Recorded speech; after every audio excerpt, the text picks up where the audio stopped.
Caissie's crying. You can't see it, but she's crying right now. And she's drinking liquids so that you don't know she's crying. But I'm just going to put her on blast because I'm the bitch that's always crying on this fucking podcast. And she does, but she just drinks her water and then you don't know. And she's laughing, so you think she's laughing, but she's really crying. I don't know what I'm doing, but I'm doing my best.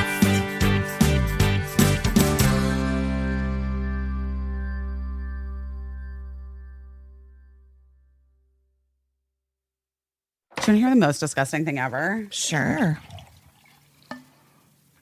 I fully, not intending to, I fully ripped the new wart off of Gina's mouth. Oh, no. No, I think it was fine. She didn't even make a noise, so it must have not. I mean, it obviously didn't hurt her. She literally didn't yelp or make a noise.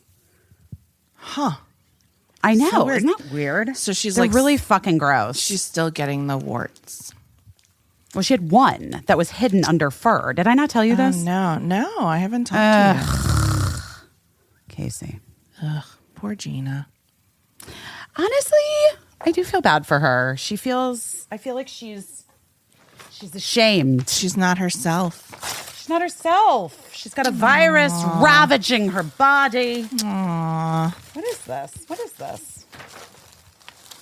Today, I'm not sending emails. You're unpacking packages. It's a gift. A gift? From a company. Oh, no.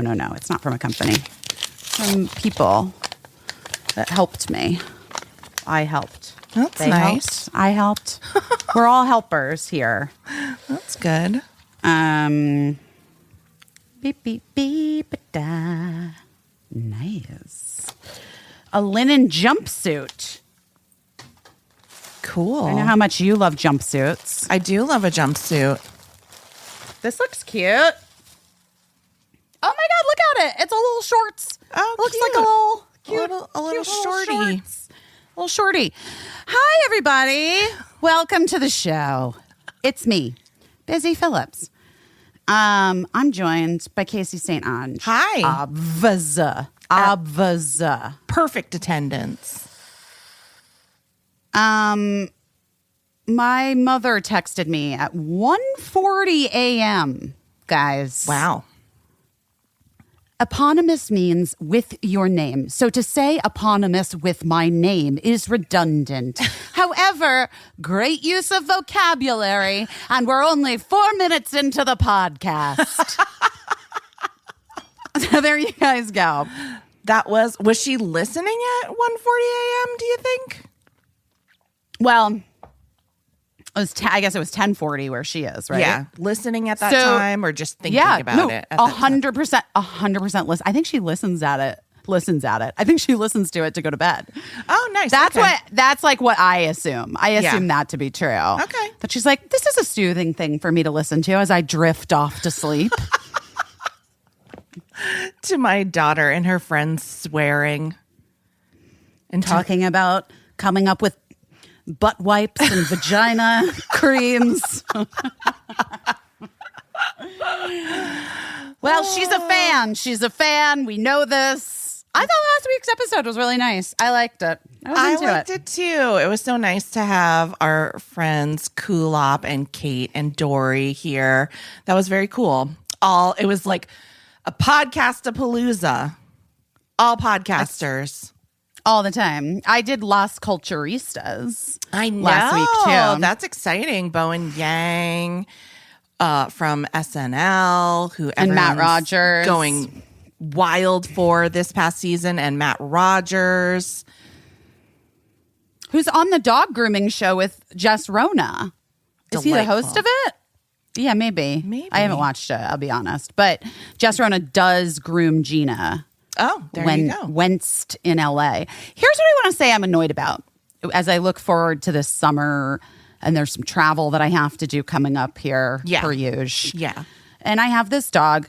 Our cats, people get real heated about my cats online. I don't show them enough, I guess. People really want to see those cats. The cats are living their own lives and they're living in Birdie's room. And I just like actually went to go say hi to them. And they were just like cuddled up on Birdie's bed. And they were like, no need. Yeah. You don't need to come in here. Let me just say something. Like when you lived in Los Angeles, I was at your house frequently. Like I was on. I would say that's true. I was on a like just walk into the house type of basis, you know, like I'm coming over and just walk in when you get here, you know, that kind of thing. That comfortable. That level of comfort. Yeah. I never saw your cats in my life. Because and we didn't even have Gina yet. Yeah, because they just are not. They're not people cats. They're not into people. They're not. Here's what I'm going to say, and I don't know if this is true, and the cat people who are listening can maybe, I don't know, they can feel free, chime in. I feel like because we got two cats together that were from the same litter, that they're just like in their own cat universe. And they never assimilated into the family really, except with Birdie, who they just obviously assume is another cat, which, yes, I get that. Cat spirit. Why not? Yeah. A cat spirit for sure. Yeah. But so those cats are just like not really fully interested in people ever? Yeah. They're not scared of people. Like literally, I just went into Birdie's room and was like doing some stuff in there and cleaning some stuff out. And like, they were just like, hi, came over, said hi. And then they were just like, and you can leave now. We're done with you. They just don't care. Not in like a mean way, but like never. What do they care? They don't care. They don't care. They don't care to be Instagram famous. They don't care to meet me or any. Oh gosh, Busy's trying to close her closet door and it just bit her. I do my podcast in this closet in this house, which I'm almost leaving this house, guys. This is almost not going to stay in this house anymore. Time's up. Just move somewhere else. All right. I've never been nomadic like this, and it's causing me a great deal of emotional stress and turmoil. Oh my gosh. Well, yeah, that would be stressful. It's hard to be just, well, it gives you some perspective, right? A little bit about just things, like the things that we carry with us and the things what's important and what's not important. And, I was just thinking about like my grandparents moved around with like 6 kids all the time. They were a military family and they just moved around with 6 kids all over the world. And I was like, how did they even do that? I don't get it. I remember one of my best friends from high school, Kate, they moved to Bali when her son, did she have the baby? Yeah, I think she had the little one too, who's now like 10, but whatever. I think he was like a baby. They moved to Bali for her husband's work and they were like fully going maybe permanently, but it was like at least 2 years. Yeah. And I was like, how do you do that? And she's like, suitcases. We have 4 suitcases and that's it. I'm like, You're bringing 4 suitcases of stuff and that's it? She's like, yeah, that's it. I'm like, huh? What about all the stuff that you need to make you feel like a person? And she's like, she doesn't need stuff to make her feel like a person. It's within her own soul. But I need the stuff to make me feel like a person, Caissie. Yeah. And so it's very hard for me to be nomadic in this way because I don't know. I want my stuff. Yeah, I get it. Not to bring it back to Prince, he famously told Matt Damon once asked Prince, where do you live? In Minneapolis. And Prince said, I live inside my own heart, Matt Damon, which everyone was like, haha, he really showed Matt Damon. And Matt Damon was, I guess, like probably a little bemused and embarrassed. But the truth is, Prince had like a whole Paisley Park was like full of shit, like all of his costumes and the vault of music. And, I'm going there in July just to see an exhibit of his shoes over the years. Wow. Yeah. So, all his guitars. One time I went to Paisley Park and they were like, oh, look out the window. We just found a bus. And I was like, oh, cool. They just found a bus. How did they find a bus? It was like somewhere on the property, I guess. And they just like had lost track of like a tour bus at some point.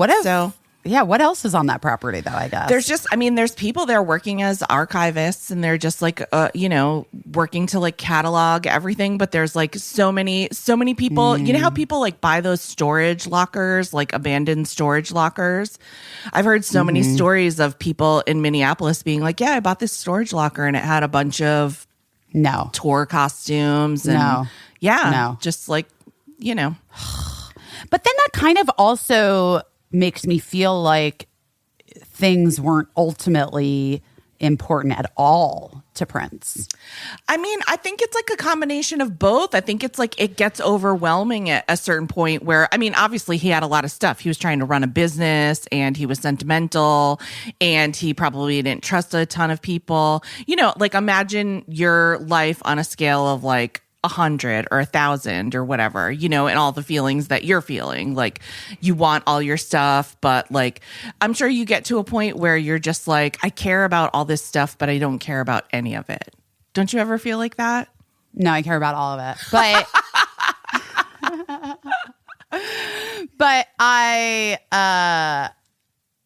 also, I also just can't imagine having like a storage unit that you forget about. Yeah. I mean, that's weird to me. You just have so much room in your brain for, it's just, my brain has been feeling very strange recently, the last few days. What's strange about it? What's happening with your I don't brain? know. And it's weird because I talked to my psychiatrist yesterday and I fully just didn't talk about this, which seems like a missed opportunity. Well, maybe it's your brain's fault. Oh yeah, maybe. I don't know. Maybe it's that it's my birthday. Your birthday's coming up, yeah. Well, this is when do our podcasts come out? Tuesdays? Wednesday. See, I don't fucking know. So my birthday's in 2 days. Yeah. Technically. Yeah. Guys, but here's the secret that we have to tell you right now. This is not next Monday night, Tuesday. This is not next week yet. We're in last week. Yeah. It's only Thursday. Yeah. The 17th? Maybe. Yeah, the 17th. Yeah. So we have to do this ahead of time because Busy's going out of town and she doesn't want to lug a bunch of equipment with her because of this nomadic lifestyle. So this comes out on Wednesdays? Yeah. So guys, I'm taking the kids to Disney World. Right. I can say it because we're already gone. Yeah. It's not that it would be, I'll be posting from there, but it's like, if it comes out before, then we're in a bit of I feel like I'm in a little bit of a privacy quagmire. Yeah. There, Mom, got a vocab word in minute 12. Just because I don't want to say where we're going before we go because I don't want there to be any weirdos. Right. Because there are sometimes weirdos. Can you hear the people cheering? Can you hear that? I could hear that a little bit. Yeah. It's fucking wild. I don't know. Is there like a soccer game? I have no idea. It's 1:15 on a Thursday. What's happened? People are literally cheering as if there's a parade. That's interesting. Huh. What is it? I don't know. Where I live, it's like a bunch of backyards that back up to each other. Yeah. And then on the one side that has like sort of like a major street. Yeah. A couple of the backyards are restaurant backyards, like patios for restaurants. Yeah. And there's one restaurant that definitely does a fair business of private events. Like, I don't know if you've seen those Instagram things that I've posted where it was like there were weddings. Yeah, yeah. So it could be that. Yeah.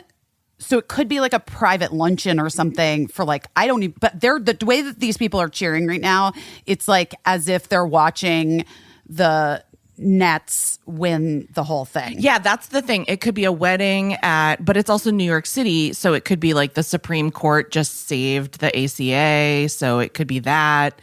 It could be, it could be anything. It could be a sporting team did something. It could be, you just never know in New York City. You just never know. I have to send this text right now. You know how I am. Yeah. I'm sure it's must be done. This is a timely thing. I did stop opening the packages after we got that cute linen jumpsuit. Maybe you'll see that at Disneyland. I don't know. Here's what I'm going to say to you. Do you know what I'm really upset about in this moment right now, this second? What? we can't find our collection of Mickey Mouse, Minnie Mouse ears. Oh, no. We don't know where the fuck they are. Is that what the text is about? No, this is about something else. Oh, okay. It's All right. very important. Okay. Send it. But yeah, the mouse ears, that's a bummer. I know you have an extensive collection. An extensive collection?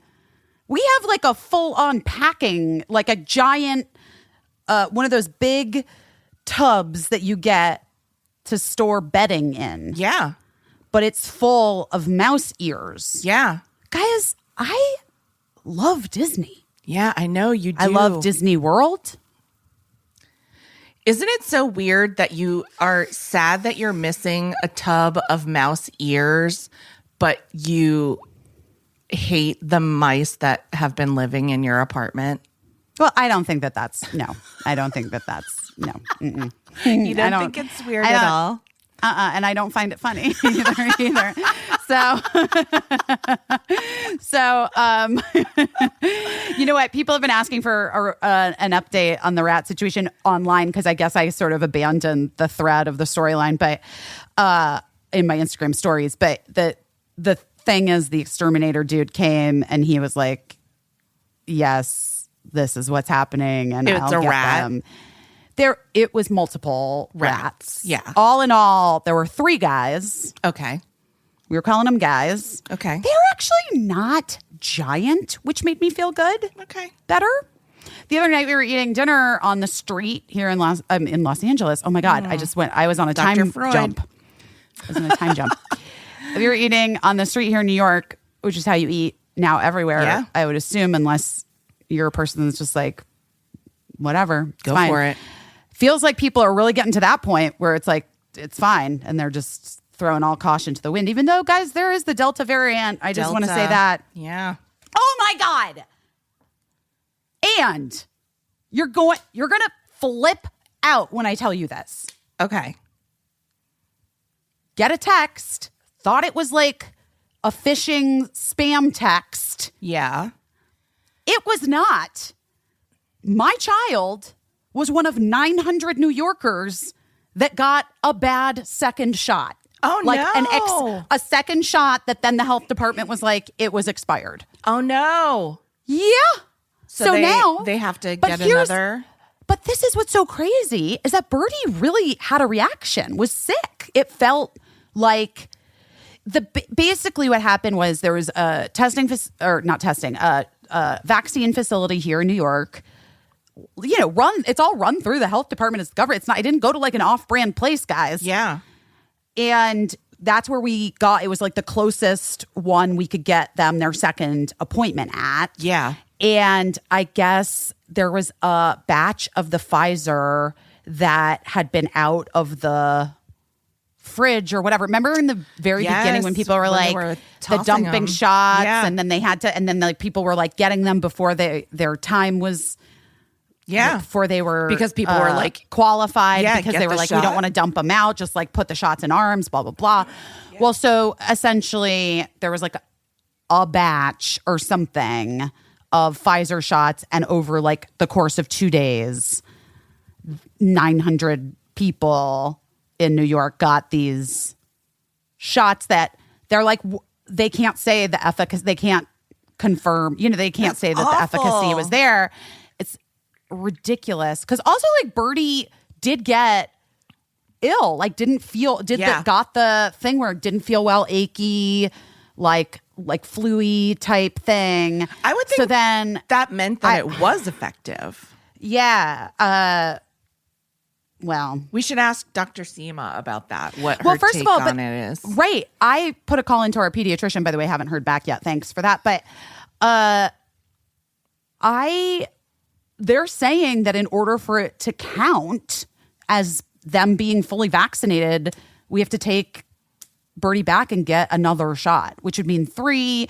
I don't know. I'm waiting to talk to my pediatrician, and also I'm on the list for the like health department to call me back. The lady was like, when I talked to the person that I ended up like calling, you know, she was like, well, do you want to talk to one of the registered nurses or doctors that's dealing with it, blah, blah, blah, blah, blah. Yeah. And I was like, yeah, that would be on it. That would be fantastic. Thank you. Can you put me? And she goes, yeah, I will put you on that waiting list and you'll receive a call. And I was like, oh, brother. Oh, Lord. All right. Wow. What a wild turn. I mean, it's, of course, it's to be expected, a certain level of disorganization, but man, that's not fun to have it happen to you. But also, I don't know. I would just get the third shot. But if it's your kid, yes, I understand. But I would just get the third shot and be super vaccinated. Well, I think we are going to do it.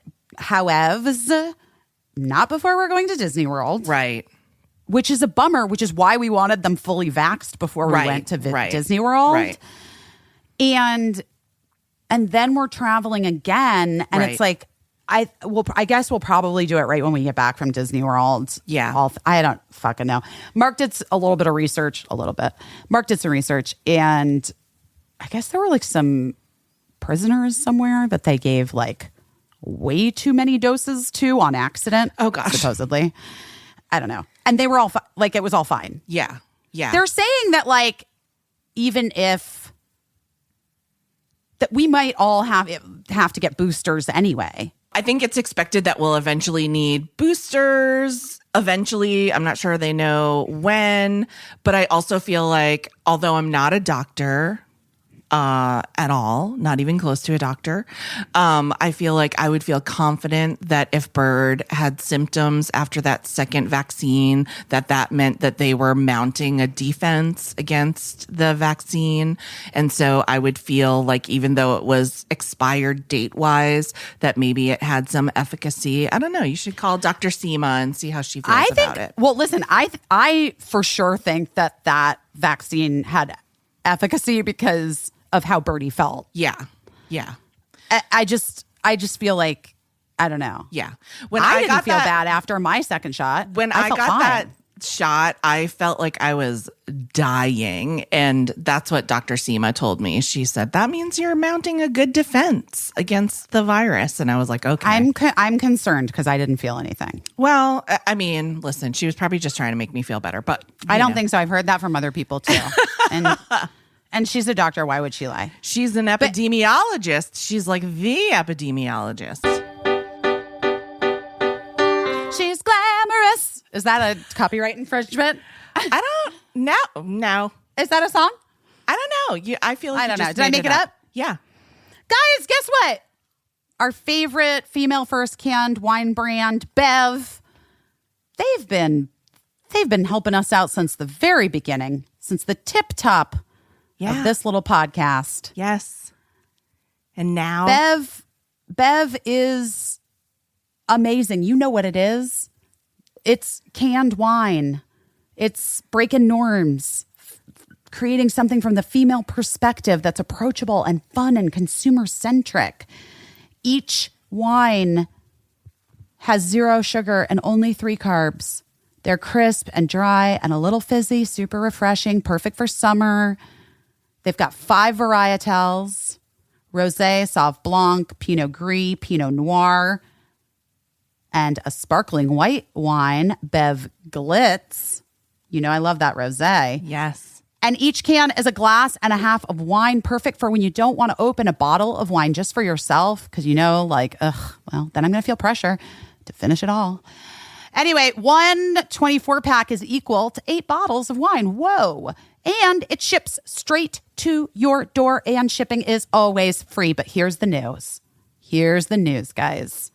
Bev's newest, most fabulous member of the family. She's glamorous. She's a refreshing, sparkling rosé, extra dry, extra fizzy, here in time for summer, 0 sugar as always. Please welcome Bev Glam. Glam is unapologetic about who she is. She inspires others through her confidence. Yes, I'm talking about a wine in a can. She's radiating inner beauty. Glam's tagline, there's no place like out. Because Bev has been working with LGBTQ plus leaders and influencers throughout the month of June to celebrate pride. So glam strives to capture and inspire being one's true self, whoever you are. So right. So the month of Pride, Bev has teamed up with Way Out and is donating all 100% of glam sales up to $10,000 to support Way Out's youth center initiatives in locations across the country. People can learn more about the initiatives on Bev's website, which is wonderful. And we love it. And we also strongly support Way to Go, Bev. So we've worked out an exclusive deal for Busy Phillips is doing her best listeners. Receive 20% off your first purchase plus free shipping on all orders. Highly recommend trying the new Sparkling Rosé Bev Glam, or get their best-selling Ladies Night Variety Pack for all of the refreshing varietals. Go to drinkbev.com/busy or use code BUSY at checkout to claim the deal. That's drinkbev.com/busy. She's glamorous. Public goods, public goods. I love my public goods. Here's what I love about public goods. Anyway, I love public goods. Have you guys ordered from them yet? Have you used their products? I have used all of them, I think. Yeah. Public goods is like your one-stop shop for It's like a general store. It's a general store.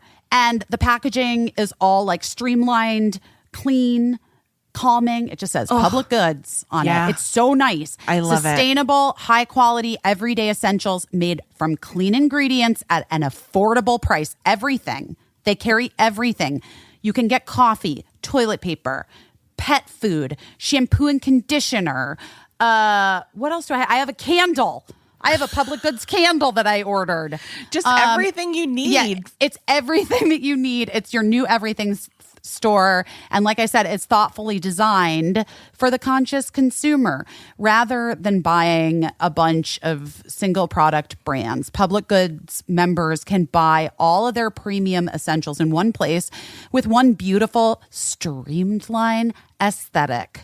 Pinterest ready, guys. They search the globe to find clean, healthy, eco-friendly, and innovative products.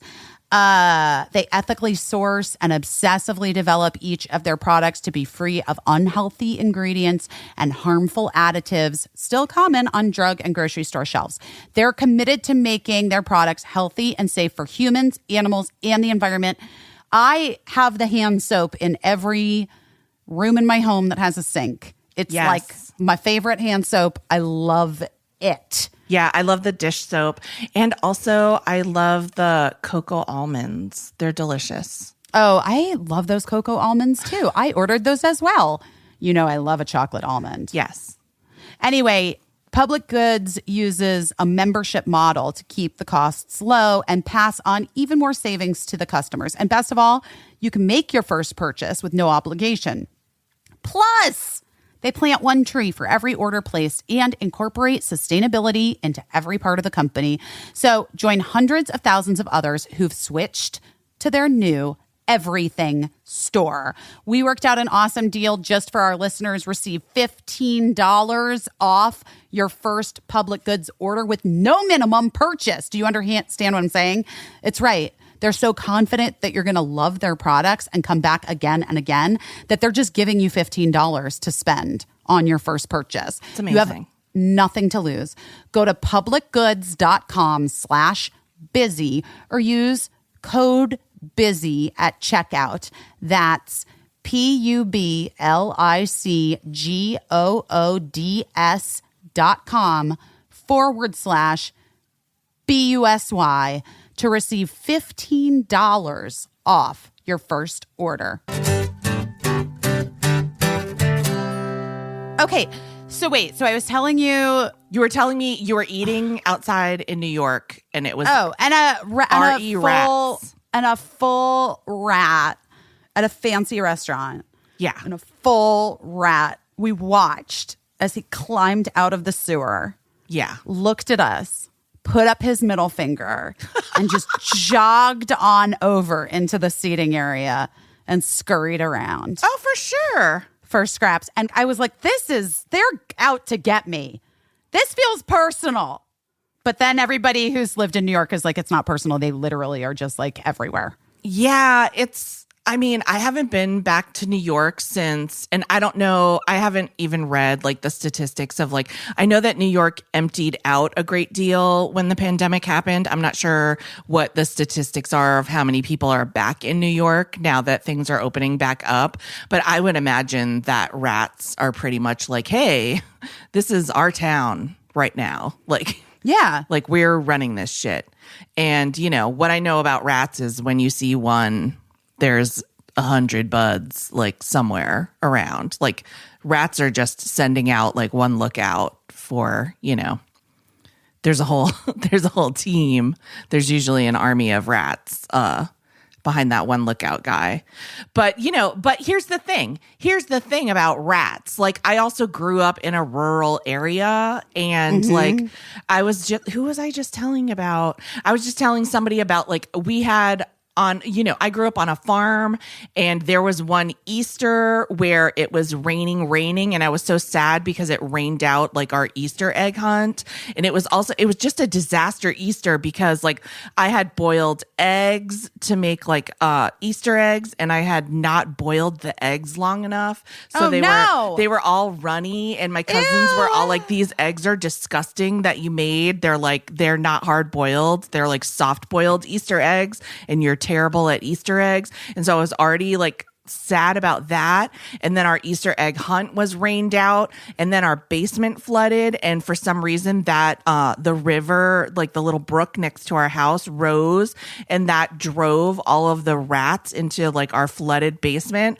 And so that day's entertainment was just setting rat traps in our basement and catching these ginormous rats. And I just remember that day, like my dad, like holding up like rats outside and like my cousins cheering like, yay, got another one. Like 40, 50 rats that day. Ew! It was No, it couldn't have been that many. That's too many rats. I'm not even kidding you, just rat after rat. And so I just remember like they're supposed to be very smart. Many people reached out and were like, you should keep it as a pet. And I was like, I don't think that's the vibe. But thank you for that suggestion. I know. Yeah, they're just, you know, they really are they're obviously very smart and they can be very big and yeah, so it's like whether you're in the city or whether you're in the country, if you have rats coming at you, they're coming at you. And there's not, yeah. So I don't. But it's like, sometimes it's like spiders, I've talked myself into loving because I'm like, they eat the things that want to sting me. Yeah. And very rarely do you get bit by a spider. You know what I mean? Yeah. Rarely. Yeah. But so like spiders I'm down with. It's just like, what do rats do? They just like spread disease and carry the plague. Yeah. I mean, do they do anything good? What do they do? That's a good question. If any rat experts are listening, I'm sure there's some rat people. Probably. And so I apologize for talking about killing rats. The murder. The rat murder. Let's say what you did. Yeah, exactly. Let's just call it what it is. My dad did it. Oh, okay. Well, I was just a child who didn't know how to boil eggs. But yeah, I'm sure rats serve some earthly purpose. I'm not sure what it is. And I know people do love rats. I don't like anything that's unpredictable. And so, you know, and I just don't like anything that's uninvited into my space. So I would feel the same way about like a raccoon coming into my house or like even a strange cat. I don't want a strange cat coming into my house. I wouldn't want a bear coming into my house. Wait. Speaking of strange cats, I will say that what we're going to talk about today, a strange cat was involved in that. Yeah. Yeah. Okay.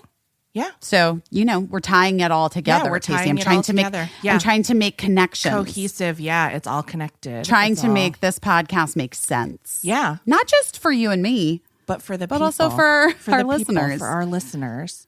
Yeah. So, you know, I just don't like, I don't like to be surprised by anything. And I feel like rats are always a surprise in my life. A surprise animal. I don't like a surprise animal. I don't like a surprise animal either. Yeah. Wait, did I ever tell you about, do you know Do you know my friend Heather Matarazzo, the actress Heather Matarazzo? I do know who that is, yes. Okay. So Heather Matarazzo and we met when I was a very young writer on the Rosie O'Donnell show, and she was a teenager, and she was in a movie called Welcome to the Dollhouse, and Which is a fucking genius movie. If you guys haven't seen it. It's insane. And she had also been on Roseanne. She was a young actress on the show Roseanne. I didn't remember that. Yeah, she was. What did she play? She was, I think she was like a friend of DJ's on That Roseanne. makes sense. Yeah, sure. And so, but she was in Welcome to the Dollhouse. I don't think she had been in the Princess Diaries yet. No. But she was on the Rosie O'Donnell show, and we ran into each other backstage, and I just never forget it because I had. Do you remember when Hard Candy, the cosmetics line, came out with? They were the first company to come out with like wild color nail polishes, Funky colors. Yes, of course. And so I had blue nail polish on, which was very unusual for the time. And she came right up to me and was like, "I love your nail polish. I've never seen blue nail polish before." And I was like, "Oh, thanks. It's Hard Candy." And so we chatted backstage, and I really liked her, and I thought she was such a cute kid.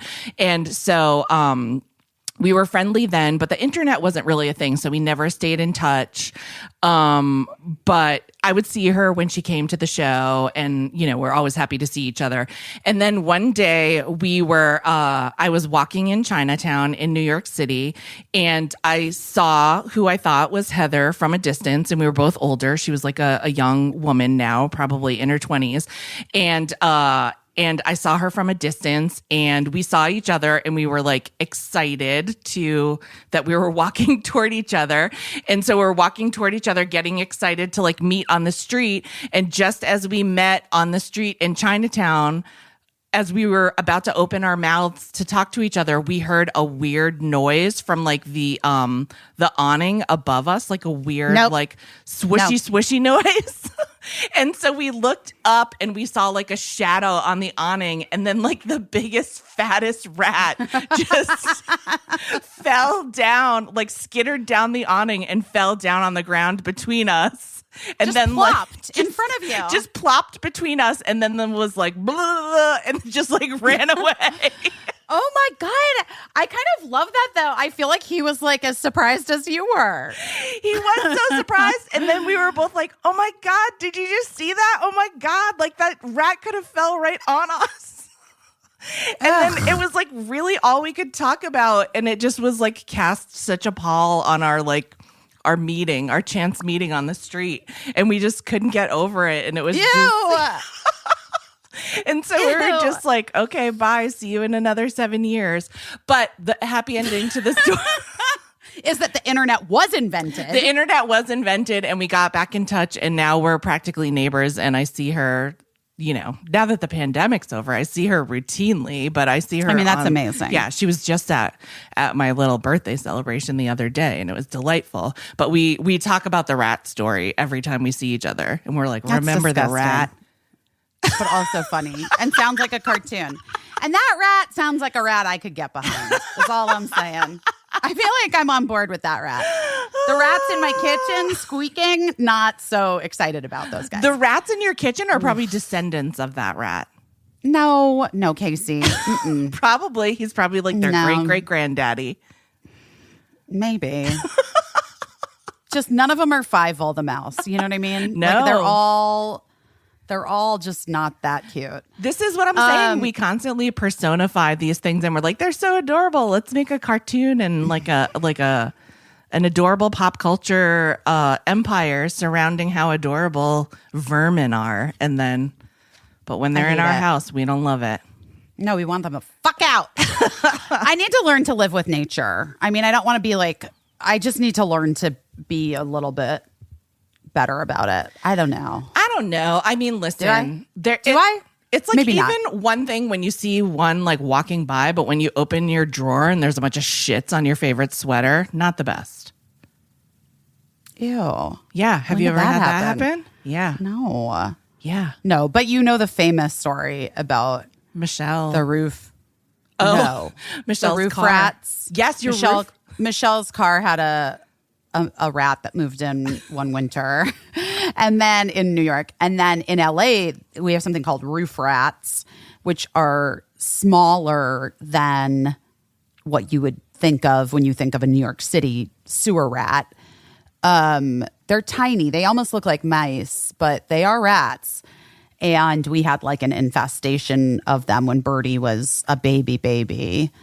And it's the worst. It was the worst moment of my life. It was like a horror movie when I discovered the next morning just half-eaten dolls. Oh my God. Birdie had been sleeping in their crib the whole night, had screamed a fair amount, but it was like during sleep training time. So I was like, I guess the kid just doesn't want to. And Birdie, you know, I've talked about has never been. We never really could sleep train them. Yeah. But that was the one night where we were really trying to be strong, and then went into the room the next day, and there was like roof rat poop everywhere. Not in the crib, thank God. I mean, I can't even tell you. There were the light team was just on overtime that night because they were just roof rats away from Birdie. I'm sure they were just like surrounding the baby with their light powers, because when I tell you that the baby's room was like rat poop everywhere and like dolls with their actual faces chewed off. Oh my God. It was a horror movie. I felt like, and I also just felt like the worst mother of all time. And then of course, Birdie never had a chance to ever sleep normally after that, because then I was just like, any peep they made, I just like ran in there and like scooped Birdie up. Yeah. I mean, what are you supposed to do? Once your baby's room is overrun with roof rats. Yeah. I do feel sometimes, I'm not even kidding, I do sometimes feel like I need to get Birdie like spiritually healed from that experience. Like that on some unconscious level, it like imprinted. Oh, I mean, it's possible. It's possible. We don't know. Remember, I'll wait till Birdie calls me when they're in their like early 30s or whenever, and they're like, I did ayahuasca or whatever, like the version of ayahuasca is. Yeah. You know, in the late 30s. 2030s. or whatever. In the late 2030s. And Birdie will be like, Mom, I did ayahuasca and I remembered being a baby and looking out of my crib and seeing all of these vermin running around the room and like calling for you. Like, I'm crying for you and you don't come. Did that happen? And I'll be like, just listen to my podcast, episode 43. Yes. Yes, it happened. Oh my gosh. At Busy Tonight, our studio was overrun, not with rats, but tiny mice. Ugh, and they were so gross. Yeah. And they sometimes caused sound problems. They would just like one bit through like a light. Right? While we were filming? I have no idea. I mean, I remember all that. kinds of things, but I do know that one of our staffers was like, I don't want to be a diva, but I'm on the bottom floor. I'm working on the bottom floor, and there are like mice like gathering in the area where I work. And I did have a childhood mouse experience that was very traumatic. Yes. Ugh. And so I need to be moved somewhere. Like it's still traumatizing for me, and I need to not run into mice in my daily course of beside working. myself. Wait, let me ask you a question. Why do you keep clearing your throat? What's going on? Because I feel like that's what happens to me in LA, and I want to know what's happening because I feel like this is happening to you more and more. I have terrible allergies. You know that I'm allergic to everything. Everything. I know, but do you feel like it has been worse since you've moved to LA? Oh, no. I'm allergic to everything all the time, everywhere, no matter where I am. Okay. Like, I mean, I have the kind of allergies where, like, my skin is allergic to everything, everything.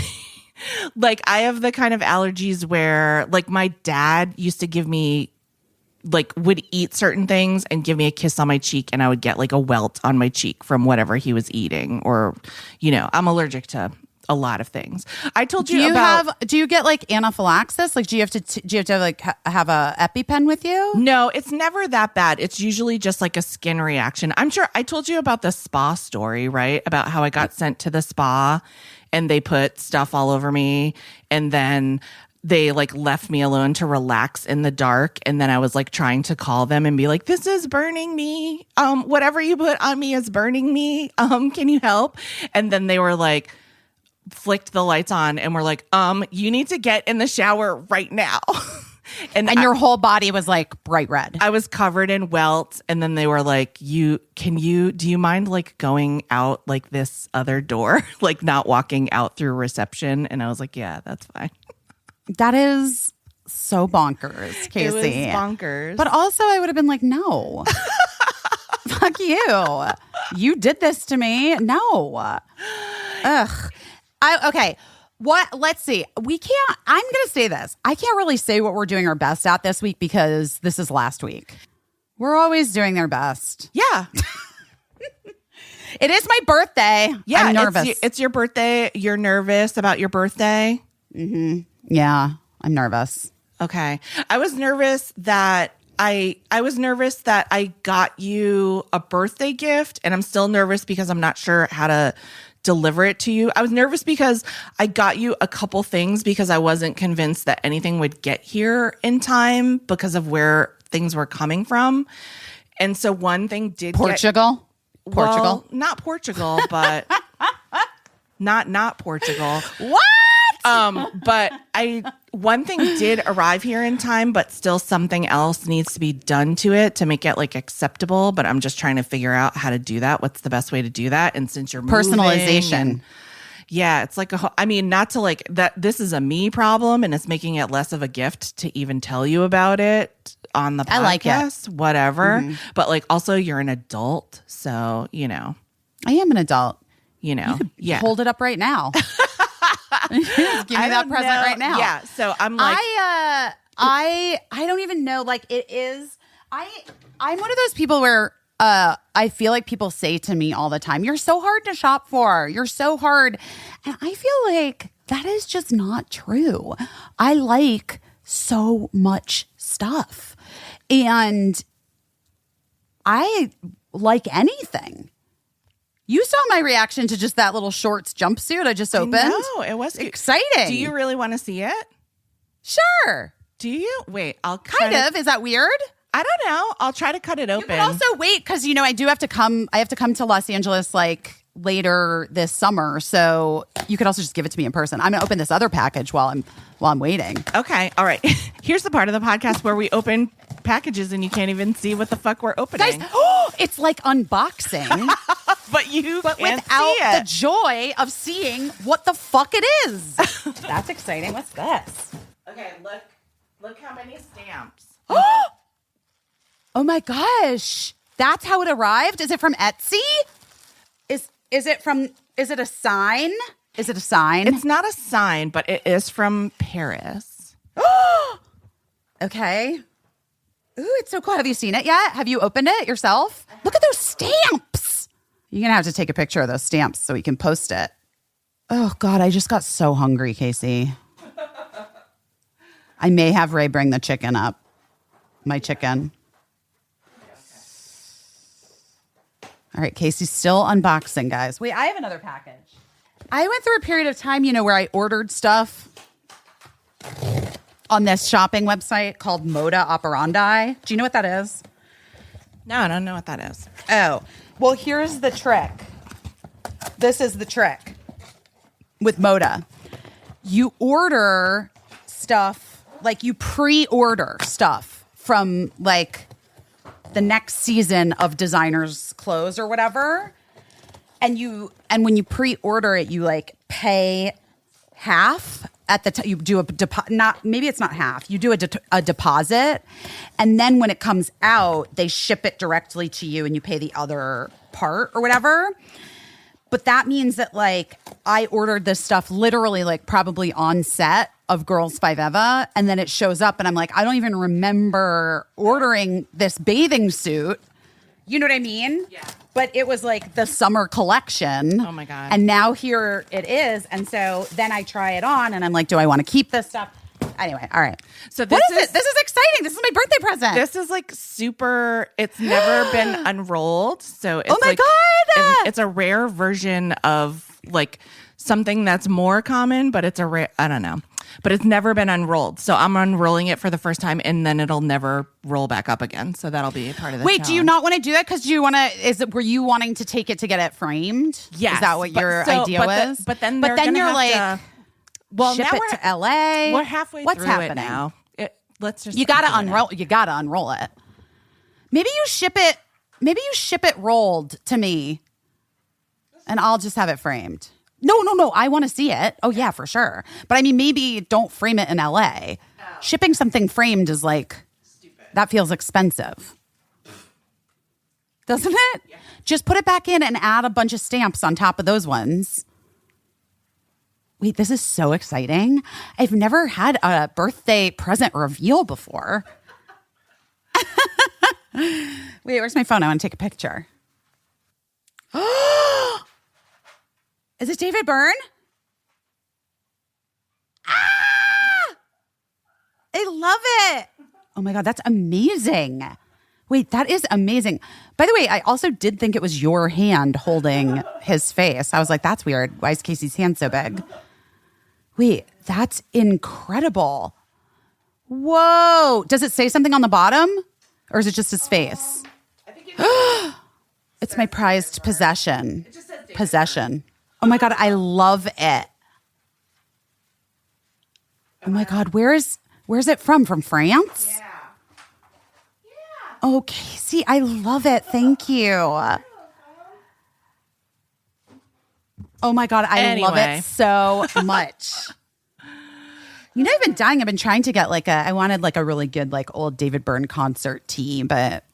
Well, it's funny. I called my friend Laura Levine, who's like a rock photographer, and she owns a shop in New York which isn't open.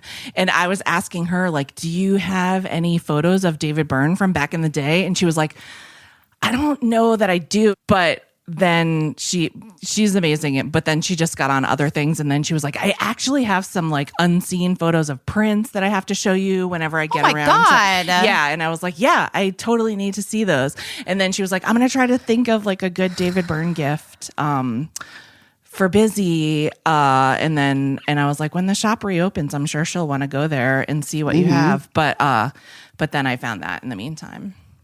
Dude, that is amazing. And I love it. Thank you. You're welcome. I thought it was such a good picture of him. I just like the picture, even if it wasn't him. But yeah, I like the photographer that took that picture. His name is Chalky Davis, I think. I don't know. I like anyone named Chalky. Yeah. That's fantastic.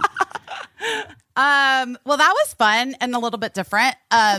So here's what we're going to talk about today, guys. We don't have a guest co-host. We did talk to we interviewed the wonderful Katie Sturino. Yes.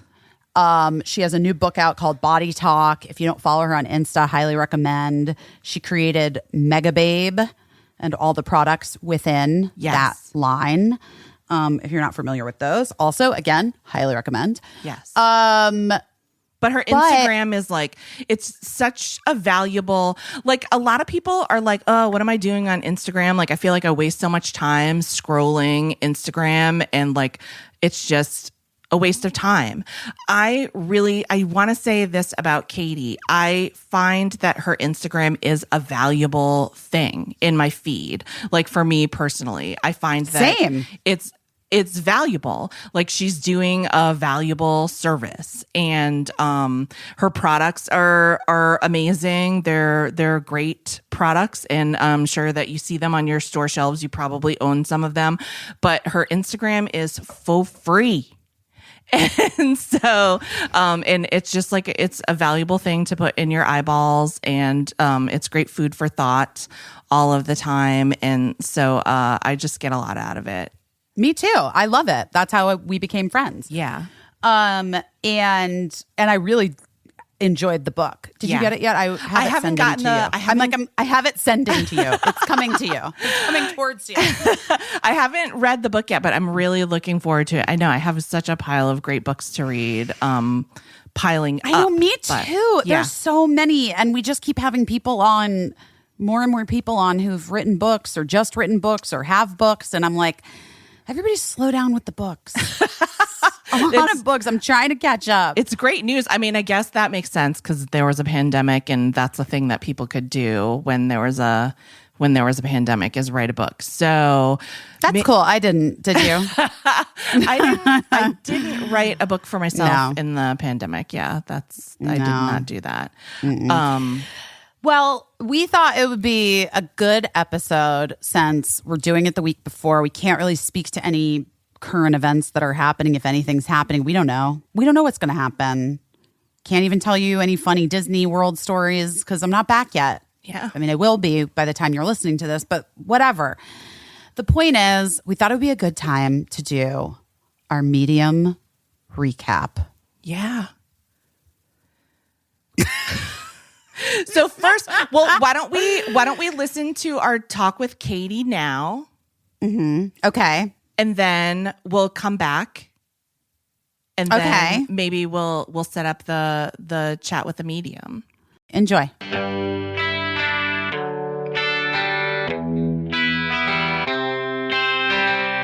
This summer, get the most out of your travel abroad because you guys are getting out there. I know you are. By learning the language of your destination with Babbel, the #1 selling language learning app. From ordering in restaurants or asking for directions to gaining a deeper understanding of the culture, Babbel makes the whole process of learning a new language addictively fun and easy. With bite-sized lessons you can actually use in the real world, Babbel is a can't-miss travel essential. Babbel's 15-minute lessons make it the perfect way to learn a new language on the go. Unlike the infamous language classes you took in high school, Babbel designs their courses with practical, real-world conversations in mind. That means things you're going to say in everyday life. Other language learning apps use AI for their lesson plans, but Babbel lessons were created by over 100 language experts. Their teaching method has been scientifically proven to be effective. Who doesn't want to learn to speak another language? With Babbel, you can choose from 14 different languages, including Spanish, French, Italian, and German. The big four, we call them. I don't know. Plus, Babbel's speech recognition technology helps you to improve your pronunciation and accent. There are so many ways to learn with Babbel. In addition to lessons, you can access podcasts, games, videos, stories, and even live classes. Right now, when you purchase a 3-month Babbel subscription, you're going to get an additional 3 months for free. That's 6 months for the price of 3. Just go to Babbel.com and use promo code BEST. That's BABBEL.com, code BEST for an extra 3 months free. Beekeepers Naturals. Guys, Beekeepers Naturals. We are obsessed. Love it. We love it. When it comes to feeling 100% or even just close to that, we need to have a proactive, not reactive mindset around our health and our well-being. And that's why Beekeepers Naturals is disrupting the traditional medicine cabinet by creating nature-powered formulas that work to support your immune system, your brain health, and your energy levels every single day. Their products don't include shady additives or unnecessary chemicals, just nature-sourced ingredients like bee propolis, elderberry, chaga mushroom, and royal jelly. Royal jelly, I think, is the key. I love it. It's also a female-founded company. You know how we feel about that. Love it.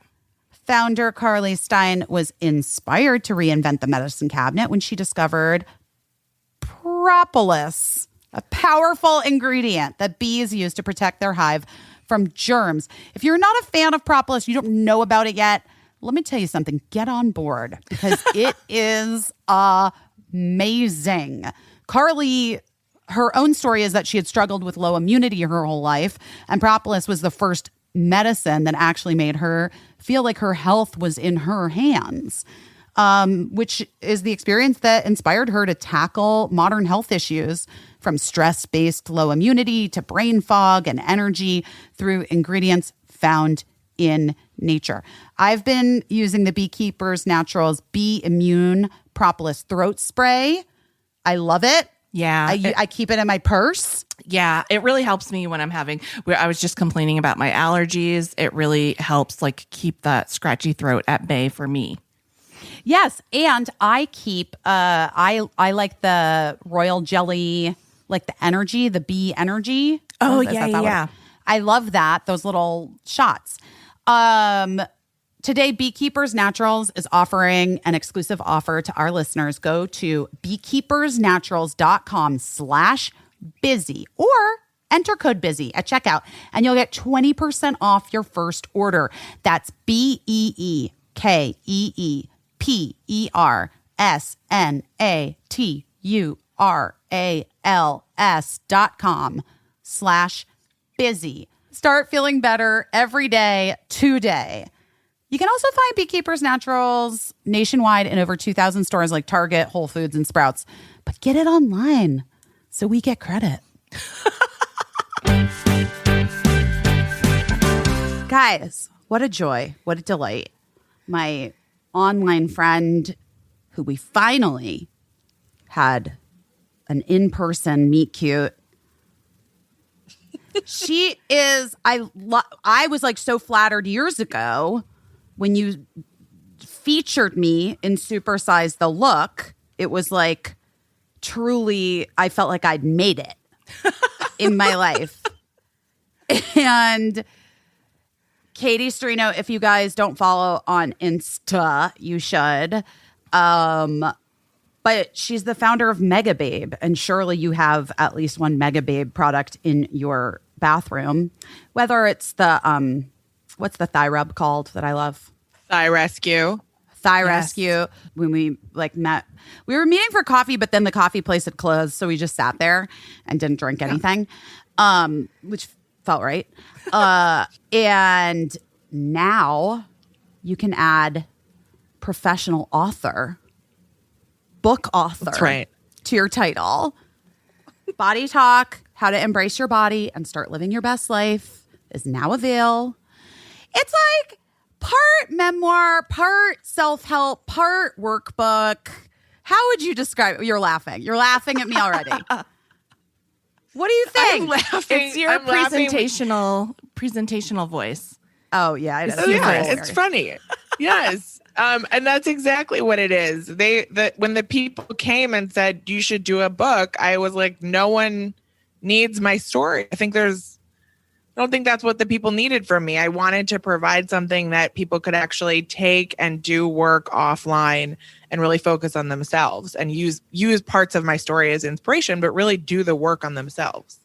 Well, because I think what's so hybrid great workbook about book. your Instagram, and you're very big in the, I guess what people, it's body positivity, body acceptance. Body acceptance. I know there's very minor differences. Yes. Okay. What is the difference? Do you know? I mean, you do. What do we do? I do. What is yeah, it? What do I difference say? between, so I say body acceptance because Okay. the body acceptance is all about accepting the body you have right now, just today as you are. Yeah. Body positivity is more about staying positive and being like, have you ever seen people paint their stretch marks on the internet? Like, paint them with the tiger stripes or No, but okay. That makes sense. I yeah, guess. like there's that's like going to a level where I don't need anyone to get to for me. That's my choice. And my body journey is more about like, okay, yeah, I got cellulite. Like, let's move on. We don't necessarily have to like draw hearts around it. There we go. But we're just like, it is what it is, and it's fine. And it's like, it's me. Yeah, it is what it? it is. Let's move on. That's exactly it. Yeah, that's it. I'm into that. I like that because sometimes I get a little bit like, it's hard for me. It's just, it's all fucking hard. We talked about this in person. We talk about this on the podcast. It is a thing that I think, especially women, our ages ish have long struggled with. Just like, it's so much easier to be nice to your friends about their bodies and appearance than it is to be nice to yourself. And what the fuck? What's up with that? Very rude. We're very rude to ourselves, I would say. And that is the first step. So there's a whole quote unquote program in the book. And one of the first things you do is to recognize the negative shit that you say to yourself and then start to turn those interactions with yourself in the mirror into positive ones, not necessarily focused around your body, but tell me, because I love this. I love following you on Instagram. I feel like, honestly, I want you to know this. I didn't tell you this the other day when we were hanging out just as friends, but now we're on this podcast, so I'm going to tell you. I feel like following you has helped change my brain in the way that I treat myself about my body. that's a really big compliment. It's true, though, Katie. I've struggled with it for a really long time. I was told for many, many years that what I was and how my body was unacceptable to what I was trying to do in the world. Be on television. Mm-hmm. Yes. P.S. Yes. That's the thing. You picked a very tough place for that. Yes. Especially at the time that I picked to enter into that biz. The 90s and early 2000s were fucking rough on young women and their bodies. Mm-hmm. And I feel like that even just like the other day when I saw you doing the sort of like tutorial on how to like stop yourself in the middle of negative talk is amazing. Will you explain it to our audience? Yes. First of all, again, thank you. That is really kind and that means a lot. And I think that something that we misunderstand as women that thin women feel fine about their bodies and that bigger women are the ones who struggle with body image. And I have found it to be absolutely untrue. And it is just unfortunately women of all sizes and men too, but really women. So one of my recommendations is that when you're in the mirror and you start to do the familiar thing and say, oh, my thighs, oh, my stomach, my arms, whatever it is, that you just have to nope yourself. You've got to stop it. You got to just see it and stop it and give it a nope. Nope. Yep. It's a nope. And I'm going to stop it. And now I'm going to say, this shirt is the best fucking shirt on the planet. I love it. I love that I own it. And now I'm going to go on with my day. So it's much more just about like stopping the interaction, pivoting and moving away from it towards something positive. And it doesn't need to be about your body. Well, and it sometimes isn't. Like a lot of times I feel like people get fixated on things that you're like, wait, what? It's your what? Huh? It's crazy. What? No. What's wrong? What? Yeah. I never even noticed that about you. Right. Yeah. Yes. It's like this. It's people find the craziest details, not crazy, but we fixate on these things that only we can see or think are bad. It's the same reason why you have women wearing pants in the middle of August because they're scared to show their arms or legs. And for what? Well, I had a real, Katie, you don't have children. No. But one thing that was a real like punch in the face. Is that a good way to? Yes. To me, was when Birdie was very, very little, and of course we lived in Los Angeles, and summertime came around, and the amount of moms that I would invite over for swim pool dates, who would hide under various layers of clothing, and then say things like, out loud in front of our children, like, oh, nobody wants to see me in a bikini. Oh, no, I can't do that to any, whatever. Like they would just have this like jokey self-talk about their bodies. Mm-hmm. And then I was like, oh, I'm going to go, even if I don't feel it, I'm going the opposite way. I'm putting on the smallest bikinis I can find and like prancing around all the time at the pool. And not saying a fucking word because I didn't want these kids to, internalize these messages. And because also kids look at their moms and their moms are perfect, no matter what shape their moms are. Yes. They're their moms. And they're like incredible. Anyway, And they're that's picking like, up all that. They're picking up Yes. all that dialogue that you say. but yeah. that was like a thing that I was like, that was like almost like performative for my kids. But the negative self-talk, I would still look in the mirror and do the thing. But I'm really working on the noping now. Nope. I like that. I'm And walking also, away, I and I like really that you had appreciate that it. conscious. I like that you had that conscious choice. You made that conscious choice to not do that. And it's what's so funny. Oftentimes, those women that you see at the pool who are covered and don't want to subject anyone to their bikini body, they are actually the physical ideal that is being pushed at us through media and through Hollywood. And that is what's so fucked up, is that if these women who are the sizes that Hollywood wants you to be can't even accept their bodies, what hope does anyone have in the world? Which is like why it's all ridiculous. I just also like, I do think that I've felt an increase in men and my male friends, both gay and straight, who've been sort of fixated on their bodies of late, like the last couple years. And I feel like it's just a thing that we all collectively need to start to reject. Yes. We need to educate our boys on how to talk about women's bodies for sure, and about peers' bodies, because I think boys are supposed to be made fun of and just kind of take it and that's it. And I hope that that's changing. I don't think it is, based on my reports back from people with kids. I think kids are still pretty mean about people's bodies. I think, but I would also say that men do need attention in this area. It's just that it's like maybe these numbers are made up, but maybe 40% of men have a body image issue, but 99.9% of women have body image issues. I don't know a woman, I don't know a woman who shows up with 100% there.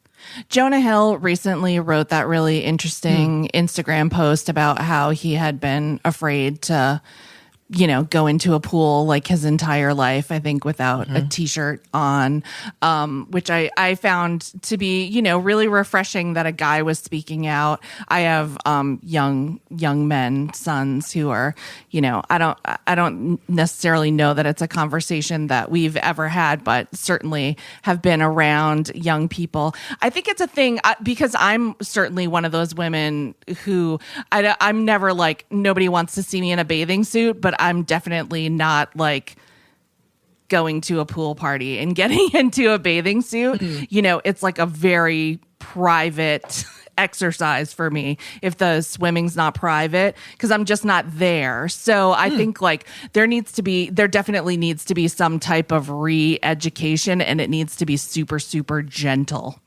Yeah. That's okay. Yeah. That's So okay. No I'm one like, needs to bark at you about it. So I have talked about like having like all girls swim parties or whatever, with friends, like, oh, maybe we'll get a pool and like swim like 3 friends together or something. Like that'll be fun with no kids or guys around. Like maybe we'll do that. We'll see I how it love goes. that. Progress. Will you wear your swimsuit around your house? Maybe.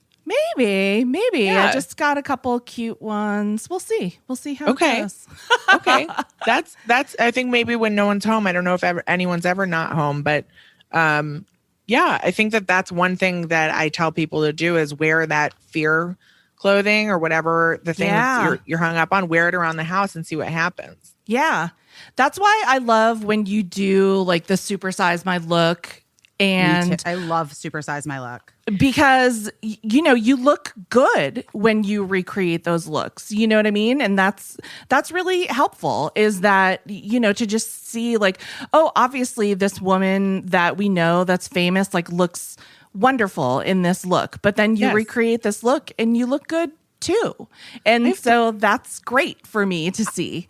Yes. And it's funny, like over the years now, I feel like you have to do it less. But I remember several years ago, you would always have to be like, reminder, this isn't a competition. Yeah. This isn't who wore it better. This is just an outfit that looks cute that maybe you're like, I could never wear that because I'm not a size 2 and I'm just showing you, yes, you can actually wear the thing. Like, I think that there are all of these arbitrary rules that women have been taught, in quotation marks, Cricket loves using a fake, the air quotes. So do I. It's And- very Seinfeld. Oh, well, it's so funny. And now I'm doing it because I think Cricket's been doing it so much. It's like cracking my shit up. But Cricket also is 7 and uses them totally incorrectly. She's like, Mom, I was playing Roblox. I'm like, that's what it is actually just it's called Roblox. You don't need the air quotes There around needs it, but okay. to be, I think she's using them for emphasis, and there needs to be Yes. a sign for emphasis. Like I don't know what it is. Italics. Yeah, you know, like it's jazz like, hands. Wait, we just both did it at the same time. That's what it is. It's jazz That might be hands. what it is. Okay, so anyway, I think that we've been taught all of these arbitrary rules. No white jeans if you're not a size 2. No stripes if you're over a 6. Like, you know, whatever the stupid ass things that get into our brains have been. And I love that you're just like constantly dismantling that. And also I love make my size, #make my size, when you call out brands for their like lack of extended sizes or their claim that they have extended sizes, and then you're like, hey guys, this 3XL is legit a size 10, you know, like, which can be, because that's like, it can be a real upsetting moment for a person. It's my pet peeve, Katie. It's my pet peeve. I'm so happy you're doing the Lord's work. And also when a brand makes a big deal about how they do extended sizes now, and then you rush to the website and it's like a gray t-shirt, an olive t-shirt, a pair of black leggings. You're welcome. And I'm like, oh, fucking thanks a lot. Yeah. I will say, I'm going to say 3 things. 1, Busy, the fact that you and I are wearing this exact same shirt right now never happens. It's such a rarity for me to be able to like actually wear the same clothes as people who style it. I really love. And when I'm doing Supersize the Look, I can so rarely find the exact same thing that people are wearing because it just doesn't exist in my size. And 3, I do say it every time about the competition thing because 1, I think that our brains are wired to look at 2 bodies and declare a winner. And 2, I hate the negative shit talking that happens about the thin person's body then. And it's like, you're a real woman. And I'm like, no, that's not what this is. This is not a thin shaming thing. That's actually a really fucking good point. Yeah. Yes. Because then people think it's okay to talk shit if someone is small. And I'm like, no, that's not this. That's not what this is either. Truly. I mean, it is interesting just dismantling the idea that it's always a thing that we need to talk about. You know, like that a person's body is worthy of debate. Conversation. Yeah. Yes. Why? Right. It's right. And I was like, what did I like comment on your Instagram? I remember I had this like a couple of weeks ago. Months ago. What is time? What is you time? had a post? You had a post where you were like, it was like talking about the headlines. All the clickbait headlines were about like Gwyneth Paltrow's like gaining weight because she ate carbs or something over the quarantine. And I feel like part of what is so difficult is that those publications know they get the clicks on it.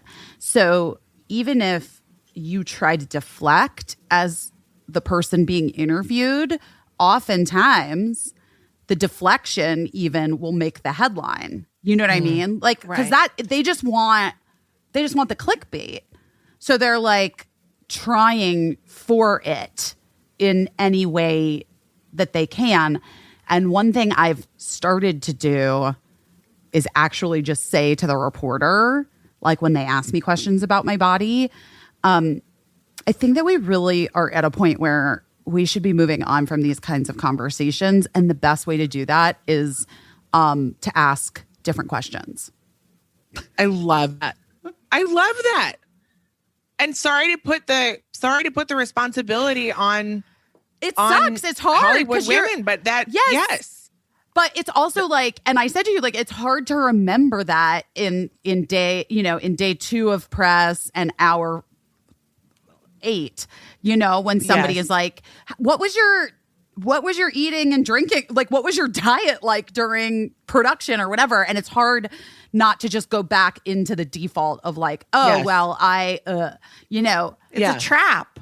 it's a trap. It's a easy. fucking trap. And it's a habit. It's like a years-long habit, and it's so easy to fall into. And we all fall into those conversational traps and old habits, and and it's a habit for journalists too. Yes. And it's a habit when you see someone that you haven't seen in a long time, and we're about to embark on the summer of love. Yes. It's a habit to say, you look amazing. You look amazing. Your body, you've lost so much weight. What you have you look done? incredible. What have you been doing? So what are some other things we can say? It is a rule for me to only ever say, it is nice to see you. I'm so happy to see your face. Okay. Katie, do you have Great. anything? Yes, I love that. No body comments for sure. And I think it's more about complimenting. If you need to throw someone a compliment, make it about clothes or something that is, if you need to throw a physical comment out there, which I know is habit for us. It is. I love commenting on clothing though, because I am like a real clothes great shoes. person. Exactly. If you, yes, I agree. Yes. So what is get that a clothing mascara? comment going. How about that one? What's that mascara? First of all, I love it. I just want you to know that I just thought that you commented on my mascara, and I was like, "Thank you for It is asking." great I actually did mascara. too. It's great. What is it? What is it? No, well, now we need to know. And you have Well, I took Dr. Laura Devgan's like lengthening one, and then I put Brand Cosmetics over it, which is like a fattening one. So I did both. lengthening That's right. and fattening. and Yeah. fatten. She wants it all, folks. Yes. Listen, I want it okay, all. Katie, you're such a delight, and I just adore you. Let's discuss a little bit the pivot of you, which is how we're even sitting here talking to you. Into pivoting.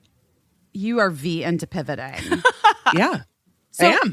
how did you become essentially like an influencer and then an entrepreneur, or maybe you were an entrepreneur first and then an influencer? I don't even You know. tell me. I mean, What came first, the chicken or the egg? I started a PR company when I was 25 years old, and it was called Tinder. What? Yes, I was Tinder before Tinder PR, straight up, because Tinder's actually the smallest piece of wood you need to start a fire, right? There's like all these different levels of wood, right? So I was like, that's brilliant. I'm just a small little company, let's start a fire. Oh, and my then God. I think 2 years later, the app launched, and I remember getting texts about it, and people were like, there's a dating app called Tinder. And I was like, well, No. that's not going to stick around. That's not a thing. No. People want to meet in person. So I ended up changing my name because I got so many emails from people. It was so sad, from people who couldn't find matches. I'm dead serious. Oh, no. They found my email address on the webs, and they would be like, I haven't had a match. What am I doing wrong? And I'm like, no. oh, this is sad. No, it's Were you too ever sad. tempted to give advice? Did you ever I was very tempted to give advice, and I was like, hang in there. My husband shares a name with a big department store, and sometimes he gives customer service advice too. That happens as well. You kind of like get into the role. You have to, yeah. So I was doing PR, and then I had two rescue King Charles Spaniel dogs, and one of them I saw she was a star, and I also saw at the same time that Instagram was becoming a place. And I'm going to tell you something, and not to be like, I'm a person who does, the thing before the people, but I went to the Instagram headquarters in 2011. I like took Toast there, and I was like, hello, I'm in San Francisco, and I'm just going to meet with like your social like representatives. And I was like, I'm like, yeah, we're starting to get sponsorships. Like, this is what we're doing. Like, this is what would be helpful. And it was like two nerds who sat there and were like, yeah, the platform's more for like social connecting. I mean, they didn't even get it. I was like, it's fine. This took like 6 years for you finally to catch on and like bring Eva Chen in. But anyway, so I was like, Toast is going to be a star. Dog social is coming. And I started pitching her out like she was a client. The first thing I did is I had an outfit made for her from a woman on Craigslist who she made an outfit that looked like the Her movie poster with Joaquin Phoenix. Great. And we did a side by side, and I like pitched that out to press. And I was like, it's Oscar season. Like Toast is dressing like all your favorite Oscar movies. And everyone was like, this is crazy. Don't email me. But it took a long time to get there. But I think about 2 years in, we were rolling. Toast was one of the first dog influencers. She was the model for Karen Walker Eyewear, like a whole campaign. Wow. They had a person with a fan just for her tongue. The photos are beautiful. And she wrote a book called Toast Hampton with HarperCollins, and she got married on Real Housewives of New York. She had like she had a Ramona Singer. We have major beef. You don't even know who I am, but I'm ready to fight you. Yeah, so there was a lot that she did so much, and she was on billboards too across the country. See, I'm just right back into that dogager role. Toast walked so Grumpy Cat could run. I mean, tell Grumpy Cat that, you know? Yeah, exactly. Toast, iconic. An iconic animal. Yes. Tongue out. Tongue An out. icon. Yes. A New York icon. A New York icon. So, Yeah.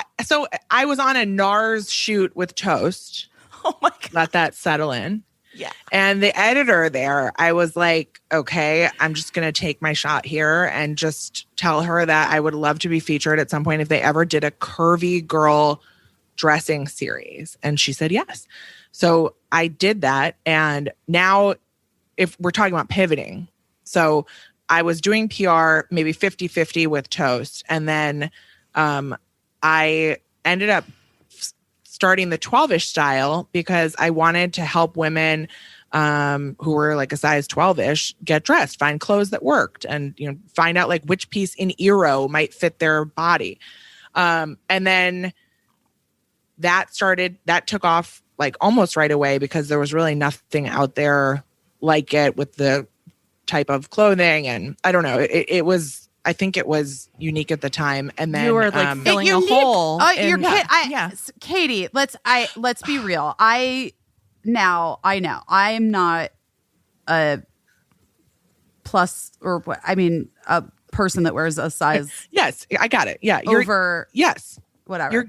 Yeah, but however, my older sister is, and has been our whole fucking lives, and as has my mother, and I have been through the trauma of like wanting, my mom and my sister like wanting to wear cute clothes, look great, and my mom saying things like, "Well, in the fat ladies section, you're relegated to 3 items."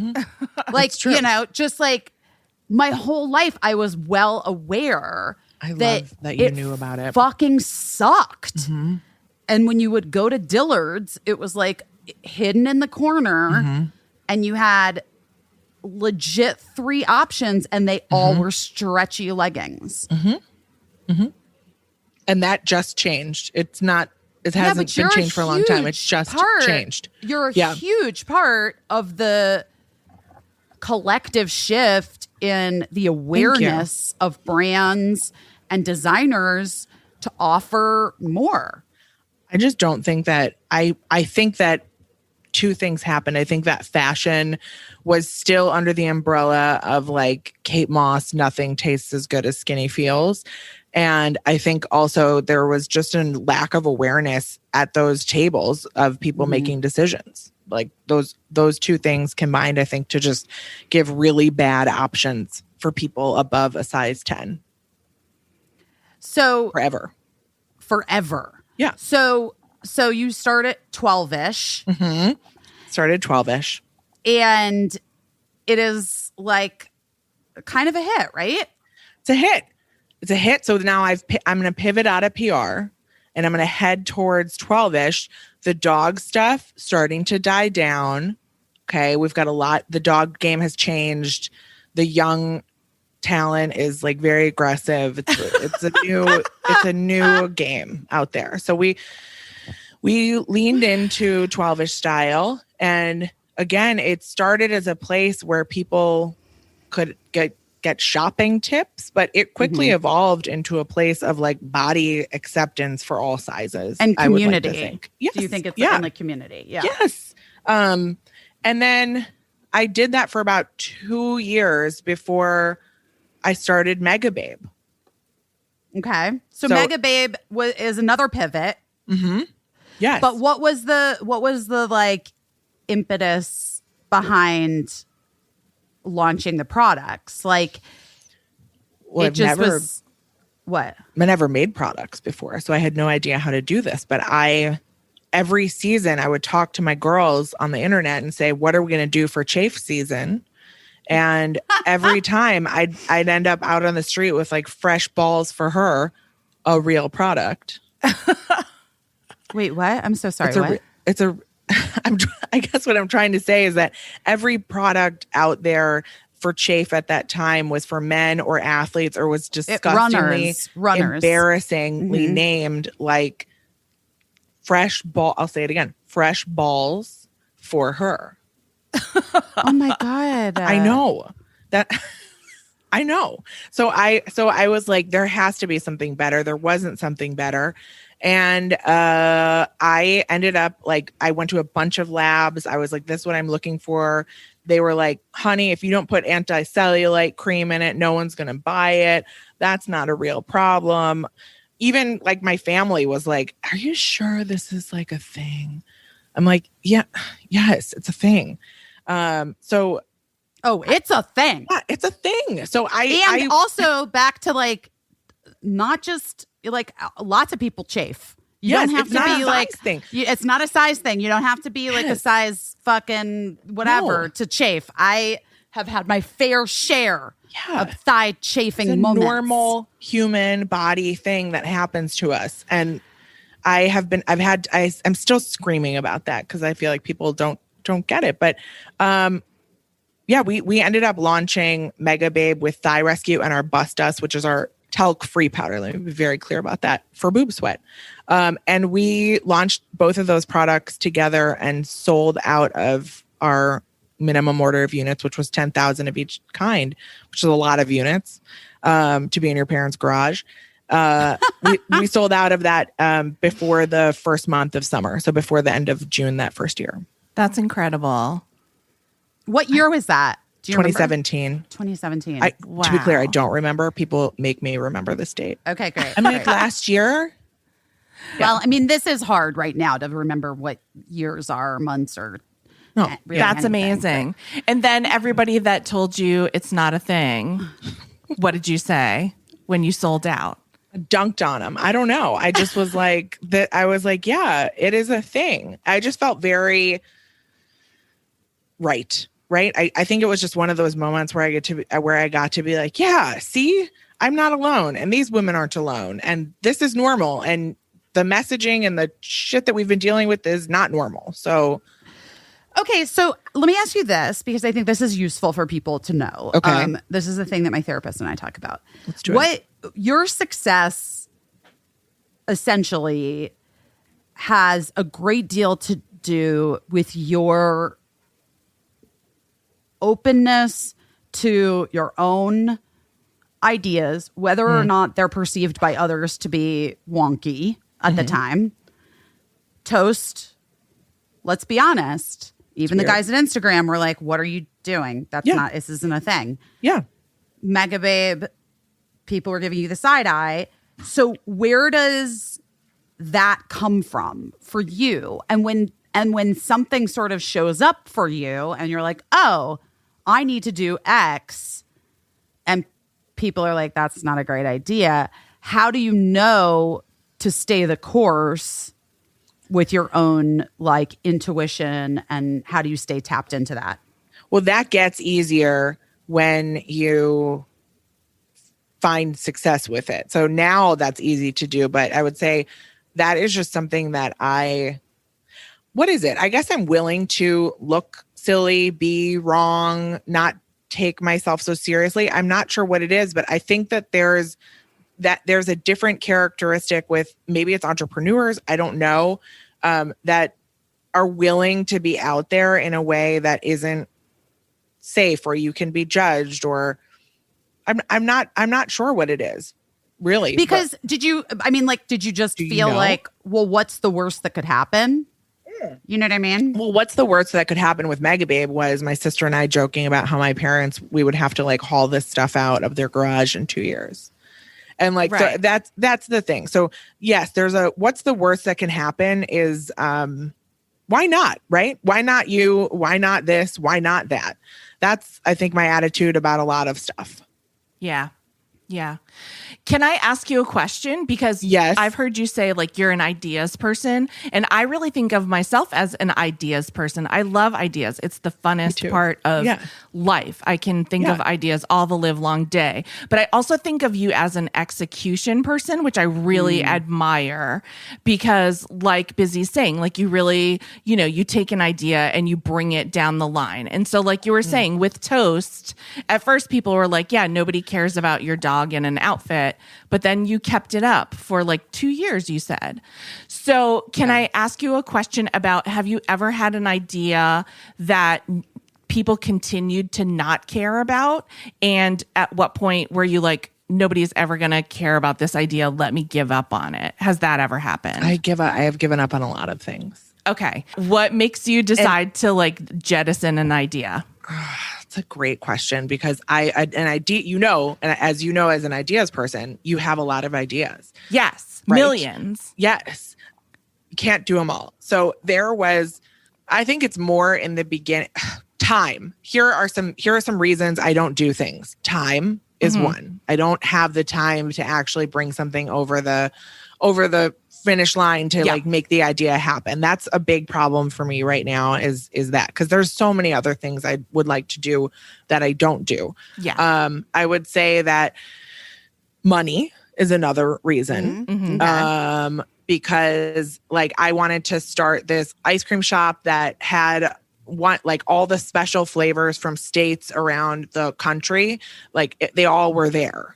So it was like all the small flavored ice cream, because the ice cream shops here, we have a lot of work to do with like good ice, getting better ice cream shops. Well, everywhere.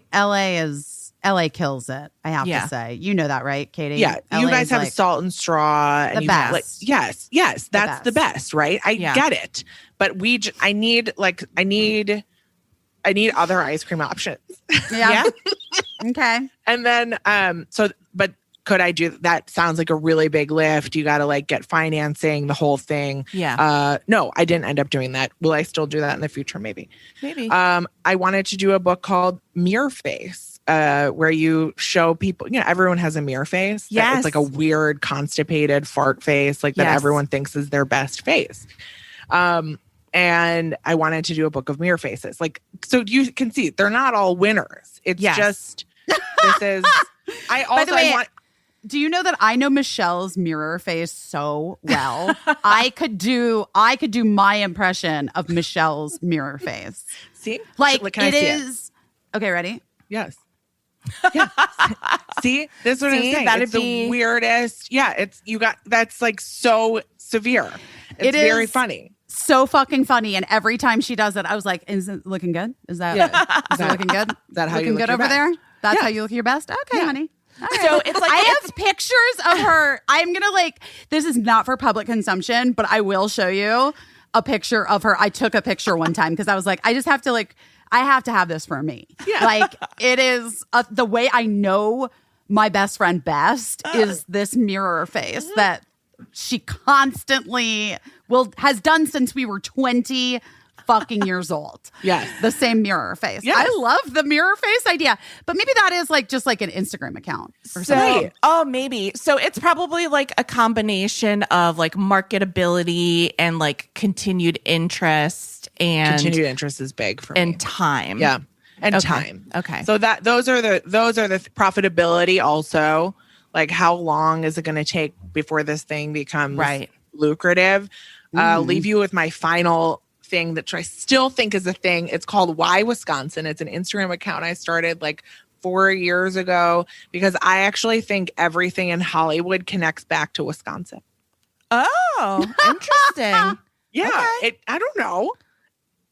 What is it? What is it? I don't know. It's just like I started off by just showing different like movies with random references to Wisconsin, and then that becomes hard to like get those clips or get the things, and then I was like, this could be a great game.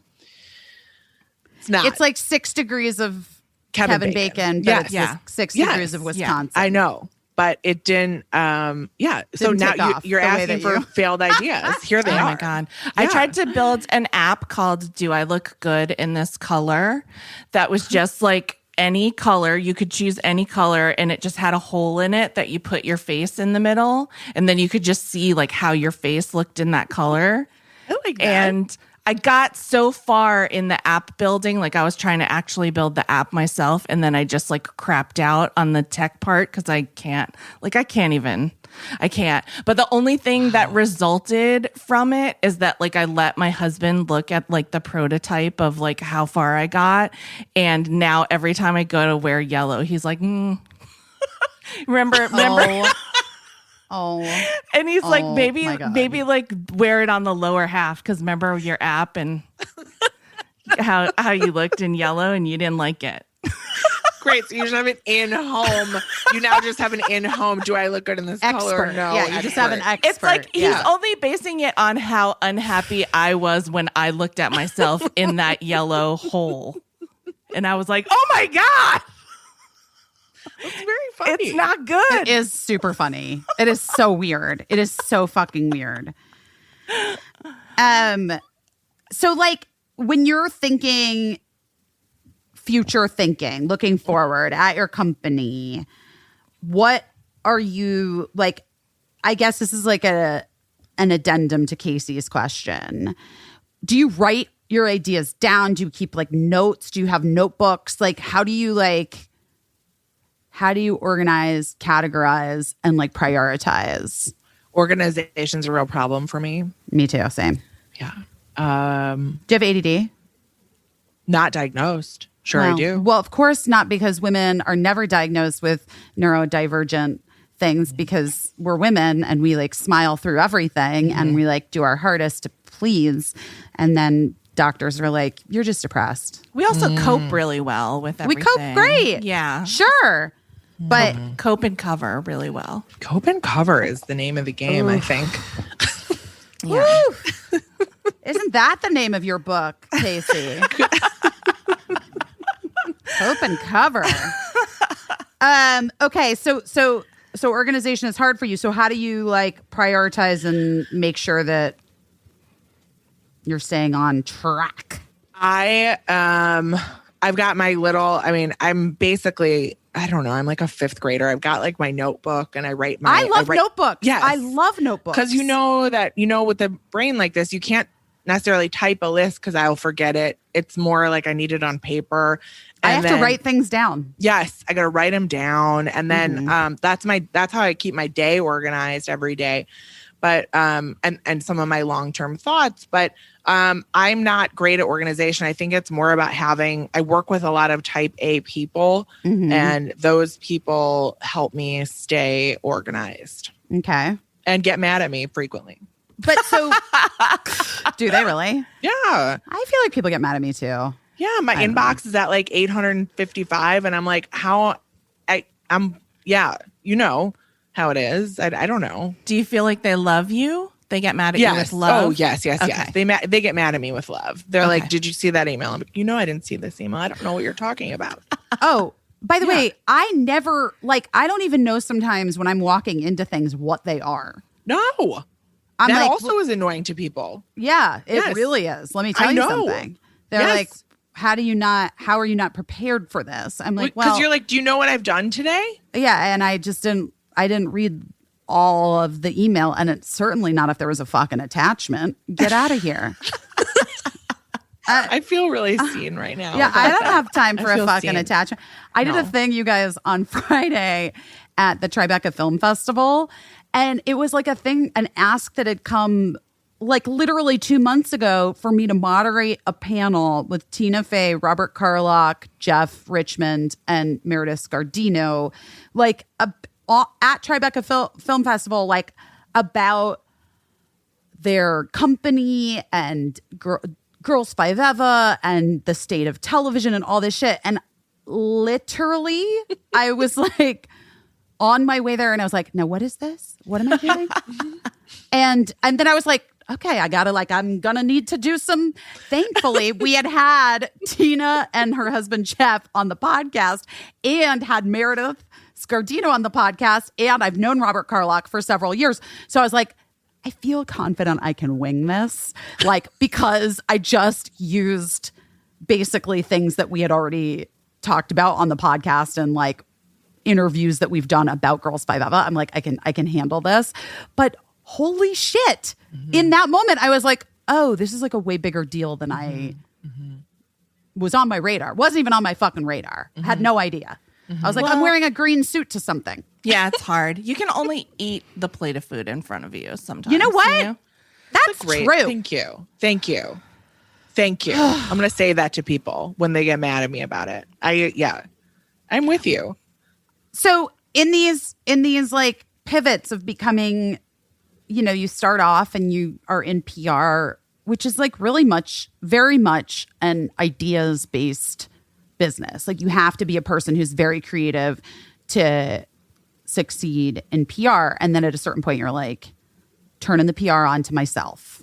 The PR business is so valuable. It's also so disrespected. It's like, it's a job that people, it's very dismissive. It's, oh, she's a PR girl. Like it's very dismissive, but it's very important to helping brands grow and people get noticed and all the things. So I'm very much an advocate for the PR business. It's also a place where you have to be shameless and you have to, you got to do some things for your client, you know? You got to it's hard work. I'm just saying it's so hard. It's such hard work. And I feel like people who are great at it, really great at it, are like magicians. Yes.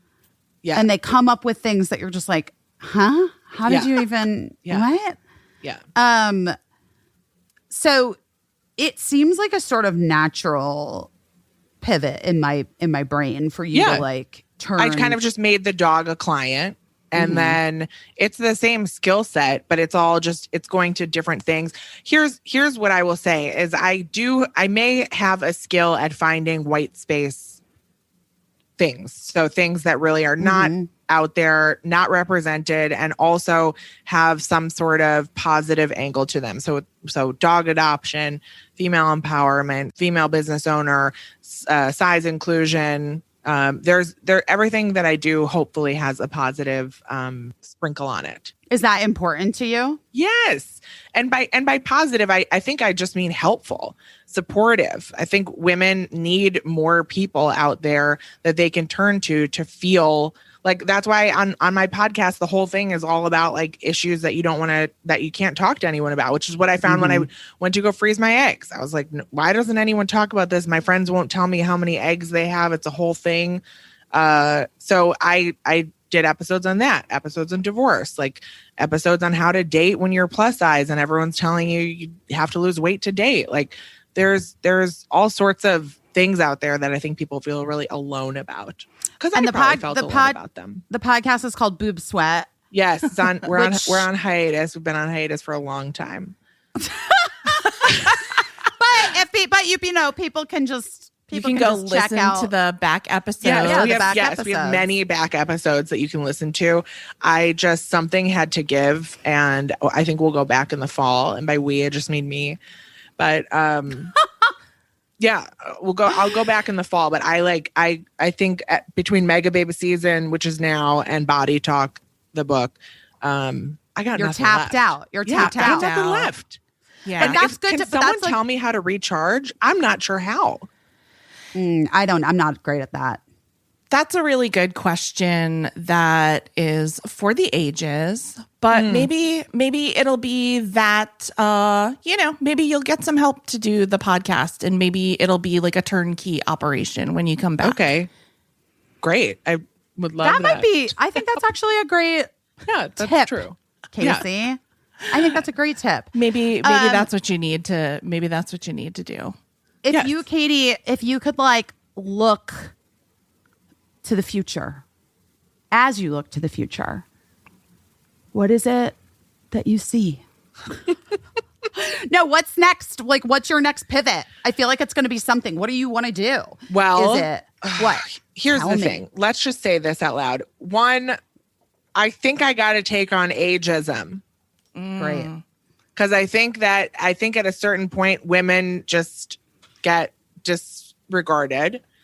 And so that's on my radar as I get older. It's something that I'm going to start to see to happen. I'm pretty sure. Girl, I just turned invisible years old. So thank you. Yeah, I think that's a real thing. And I know you've talked about age busy for sure, as like a real thing. And like the bullshit Hollywood of it all with like casting only tweens with grandpas. Insanity. Yeah. Insanity. Yes. So let's get, I think it's an age story, and I think it just is a continued acceptance story. And of course, I would like P&G to buy Megababe. Please. Is that the goal? Is that the goal? Yes, it's the goal. I can't run this thing. You know, I'm an ideas person. I actually think that moment is happening. It's like gonna happen. I wait every single day. Every day. You need to continue your mad scientist ways and have I actually need the boob sweat stuff. I gotta get in my cabinet. I don't have it. Okay, currently. I need to get you the bust dust with the powder puff, because I know that I watch you. I know that you're sweating out there. Well, listen, this is my question, Katie. What? Is it just going to turn into paste on me? Yes. It's so much sweat, honey. Like it is more sweat than anybody has a right to sweat. Yeah, at a certain point, powder does turn into paste, but the thing I'm trying to block for people is sweat stains on the clothes. Shit. I wonder if there's like some sort of way to do like a spray powder into the inside of your clothes. Powder is messy, inherently messy, so it's going to. That's why I like the puff, because I didn't think I needed a puff. I thought I could just pump the stuff onto my body, but the puff makes it easy to apply evenly to the body. I'm going to get you a puff. Okay, I need a puff. I need a puff, and I need the dust. I need more dust.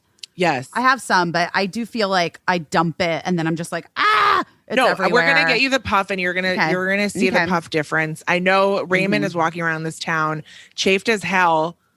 And I'm like, get this man a gooch saver. We've got so much going on over here, like 4 blocks away. So I'm getting him. I'm going to I've used many different kinds of chafing lotions over the years, and I love the Megababe one. Thank you. I like, greatly appreciate that. Yeah. Also, it is, as you say, less embarrassing. Like, I don't need the runners. Like, it's like, I'm not a runner. Like, what? Just fresh balls for her. Let us be who we are. Let us be who we are. And I think that it's like incredibly important to continue your podcast at some point to just keep having these conversations, because you do talk about things that I think a lot of people shy away from, especially women, but just like all humans. And these are the things that like we have to just keep having these conversations and talking about our bodies and sharing your tips for how to break the patterns in your brain. Mm-hmm. And Nope is just like a real fucking great one, guys. Nope's an easy way. And ultimately, it all goes back to the patriarchy, and we've got to get out from underneath it. And that's it. We've got to dismantle that shit. We gotta smash it. Katie, gotta smash it. I admire you so much. I feel like you slightly radicalize me. I don't know if that's your intent, but you like radicalize me a little bit every day, which is, let's get all companies to make all sizes of clothing. You know what I mean? Like if you're a straight sized person, how about you say to a company, oh, I'm not going to buy your clothes until you make every size. You know what I mean? Like I think that's Put 'em in the wallet. Yes. Yeah, that's where we need to be headed. Like if you have plus size friends, don't buy the clothes of this company until they start making all the sizes. And that means going down to like extra, extra, extra small to all the way up to, what I mean? So, so you're radicalizing people out there a little bit every day. And I really, really appreciate it and admire it. Thank you. Yeah. And I love the book, Body Talk, How to Embrace Your Body and Start Living Your Best Life. It's literally for all of us. It's for everyone. It's for everyone. And it's like the type of thing where you can like sort of take it. You can definitely, as I did, sit down and read it, the whole thing. Or you can kind of like take your time with it. I feel like it's really valuable to just sort of check in and you have like little sort of like things to think about and like got homework in there on and leave it in the bathroom. I think leaving it in the bathroom is a genius idea. 5 minutes. Yes. Anyway, I got distracted on a page. But I love the book and I think it's so valuable and I love everything that you do and all of the products and P&G, get on it. Yeah. What's happening? Call her. Just get it. And all of you listening, follow Katie on Instagram. It's so worth it. You will, if you don't enjoy it, I'll give you your money back. Yeah. Well, that's what I say for Megababe. Yeah. That's why you don't like it, I'll refund you. No problem. Yeah, no problem. Just no like that problem, guy. guys. Yeah, exactly. All right. I love you. Go have your day. Text me when you're on the corner and I'll meet you. I will. Sounds good. Okay. All right. Bye, Katie. It's so nice to meet Bye, you. Katie. Okay. It was so nice to meet you. This was so fun.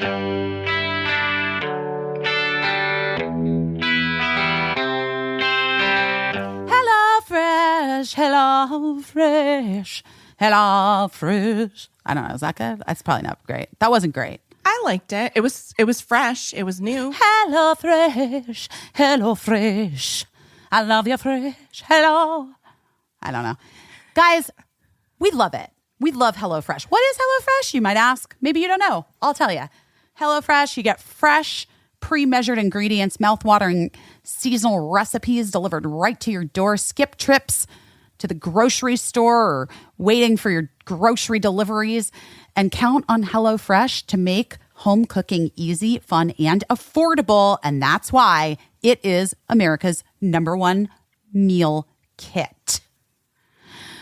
HelloFresh cuts out all the stressful meal planning and grocery store trips so you can enjoy cooking and get dinner on the table in just about 30 minutes or less. I personally have found it very useful a lot in my home, especially this year.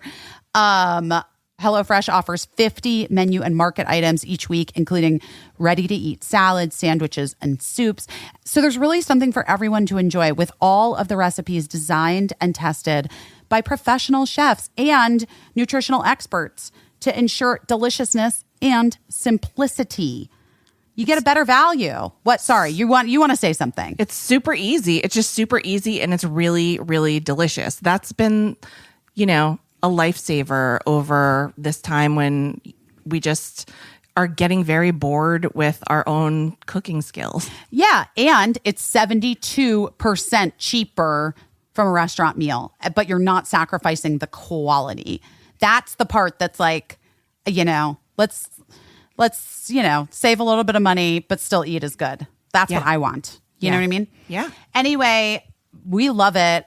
My kids love it. Birdie loves it because I can also get them to help me in the kitchen because it's like I don't have to, first of all, make sure they don't burn the house down. Yes, exactly. But it's all pre-measured and everything's ready to go. So it's like makes cooking with the kids a little bit easier than traditional cooking projects that we've done together. I prefer this version, the HelloFresh version. I don't know why I'm talking softly like my kids listen to the podcast. They don't. Anyway. Go to HelloFresh.com/14best and use the code 14best for up to, are you ready for this? 14 free meals plus free shipping. What? Go to HelloFresh.com right now. HelloFresh.com/14best and use the code 14best for up to 14 free meals plus free shipping. That's amazing. That's why it's America's #1 meal kit. You won't. You're going to regret see. it. You're going to find out. You're going to get it. Hi. Okay, we're back. You know what? I love that because I love how Katie is so inspirational, but not cloyingly. So Yeah. I don't ever feel like she's like preaching in a way that's like, "Eesh. All right, calm down." You know what I mean? Like she's just like a real person who's like, yeah, I think we can all do better. I just love her. I think she's great. Well, you know what the thing is about inspiration is that a lot of times inspiration is about how you have to do it all, how you have to do better. You know what I mean? Like you have to keep trying harder, you know? And sometimes I'm like, I am fucking trying hard. But with Katie, she's like, no, we all like, it's not you. Like, let's all answer for what we have to try harder at. And yeah, you're not nuts. Like this sucks. Like it sucks that this outfit doesn't come in everyone's size. So like, let's hold brands accountable for that or whatever. Anyway. So guys, let's talk about this medium. So if you are a listener of the pod, you know, a few weeks ago, Shantira, our own Shantira Jackson, reached out and was like, this is going to sound weird, but I was having a session with a medium and your grandma came through. And I was like, wait, what? And it totally was. And she's like, I'm going to put you on a, give you my medium's information. Her name is Jamie Vos Love. And this is weird. Wait, I'm just reading these notes she sent us because I just was looking at her Instagram. Yeah. Okay, so here are the notes channeled prior to the session. Anything else came through live on the call. For Doggy, what came through was read, questioning, and to trust self. Okay. The 000 symbolizes an energetic reset or incarnation. Okay. As well as you are learning from your own light and psychic language with signs and symbols. So essentially some thoughts are messages coming through. This will keep expanding, keep trusting. She's like, I am used to operating as a behind the scenes girl. I know that sharing more openly can help guide someone who can benefit, which is my deep calling to help other people. And maybe it can help someone who was told that they were crazy like me and believed it and suppressed their gifts, leading to some dark days. I really loved talking to Jamie. She's amazing. We talked to her when she actually was in, she called us from Costa Rica, where she was actually on like a retreat. To do like an ayahuasca journey, which I think she's doing like right this second as we're speaking of her, which is wild to think about. Because wasn't it like just yesterday, I think, that she was like, I'm going to go do the ceremonies. Yeah. Right? Yeah. So she might still be in there. So where do we start, Case? Where do you want to start? Well, why don't we play a little bit of our conversation with Jamie, and then we can like react a little bit to like what she told us. Okay, great. Okay. It's so nice to meet you. That was crazy when Shantira texted me. And thank you for doing this, and thank you for being recorded. She's in Costa Rica. What? Oh, I saw your Instagram. I thought that was like a flashback. Oh no, present day. She's like, Present I'm on moment. vacation. I'm harmonizing balance. So I'm doing slow flow, a little bit of work, a bit of play. Oh my God, I love that. And the cat just came to you? Yes, so we call him Bruce. I don't know why, but that's just what's happening. And he's chilling actually right on the porch. Oh my God, I love him. Wait, so my Moot is like been trying to get through, huh? Yes, absolutely. And it's interesting because usually when that happens, like when I tap into a session beforehand, it comes in a little bit prior to, but she's been coming in here and there for days ever since that initial session that I had with Shantira, I'm sorry. So, yeah, she's been popping in. What does she want to, what's happening? I'm so curious. We've been talking a lot about like the idea of light bringers, you know, or light team, your light team, yeah. light teams, like your guardian angels and stuff. And I always knew my Moot was one of them because I find pennies everywhere. Mm-hmm. And so when you said the thing about fountains, Jamie texted me like, there's something about fountains. Oh, wow. Huh. Yeah. I was like, well, we used to throw pennies in the fountain, right? And like, that's my Moot. She also would sing pennies from heaven. So it's clearly Moot, guys, coming through. Actually, your grandpa came through as well today. Oh my. This is Dad's dad. Yeah. Showing me like, I don't know like how he was when he passed, but he was showing me like whiskers on his face. Well, Sure. Go ahead. He didn't. I don't think when he passed, I don't think he ever had a beard, but weirdly, like my dad has been growing a beard in quarantine, which is weird. Like my father's never had a beard. So maybe, I don't know. Maybe that's what he's referencing. Might be trying to get through to him. Yeah. Like shave your beard. My dad looks like Santa right now. I'm not kidding. He's going like this on his face. So. Oh, I'm sure honestly, that actually does sound like my grandfather. Like, that's cute. My dad's dad. Yeah. Cool. Yeah, Chill. he might not approve of the beard. I'm going to tell my dad. Shave the beard. Let him know. you have the green light. Oh my gosh. So Jamie, how does this work? Like, how do you do this? You just like sort of open up and channel it? I just ask for your permission and I go for it. Yeah, you have my permission for sure. All right, beautiful. So, I think part of why your grandma came, like, she wanted to help support your move and let you know that she's there, thinking of you always. And she also is mentioning your gifts as well, and you being a conscious mother and parent, and knowing that your children are very gifted as well. And I think that's part of bringing light into the world, is just knowing that that instead of having kids suppress their gifts, that they can be able to experience them in a whole another level. So that was coming through. And she was also mentioning something about 2016 being a pretty big deal. It's roughly around there, 4 or 5 years ago. She said it's kind of a big deal, just because something that you weren't letting go. So she wanted to share her love on that and say it's okay.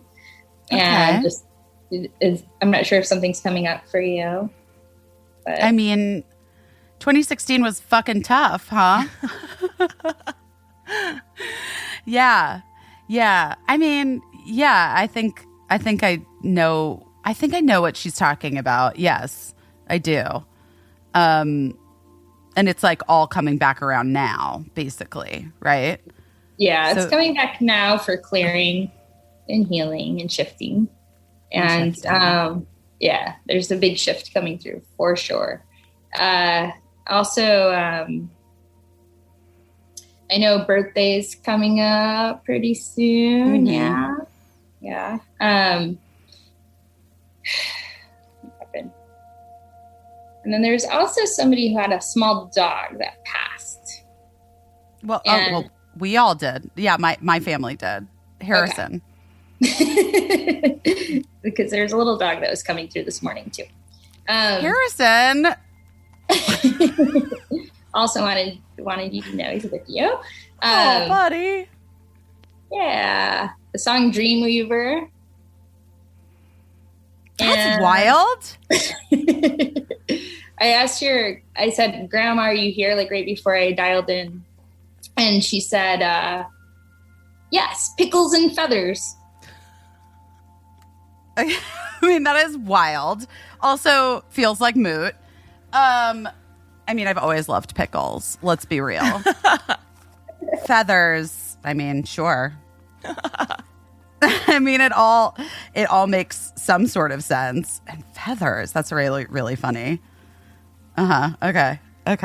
Right. And then the next message that's coming through. And so just so you know, too, when I open the door, there can be messages that come through for people that are connected to you, as we saw previously.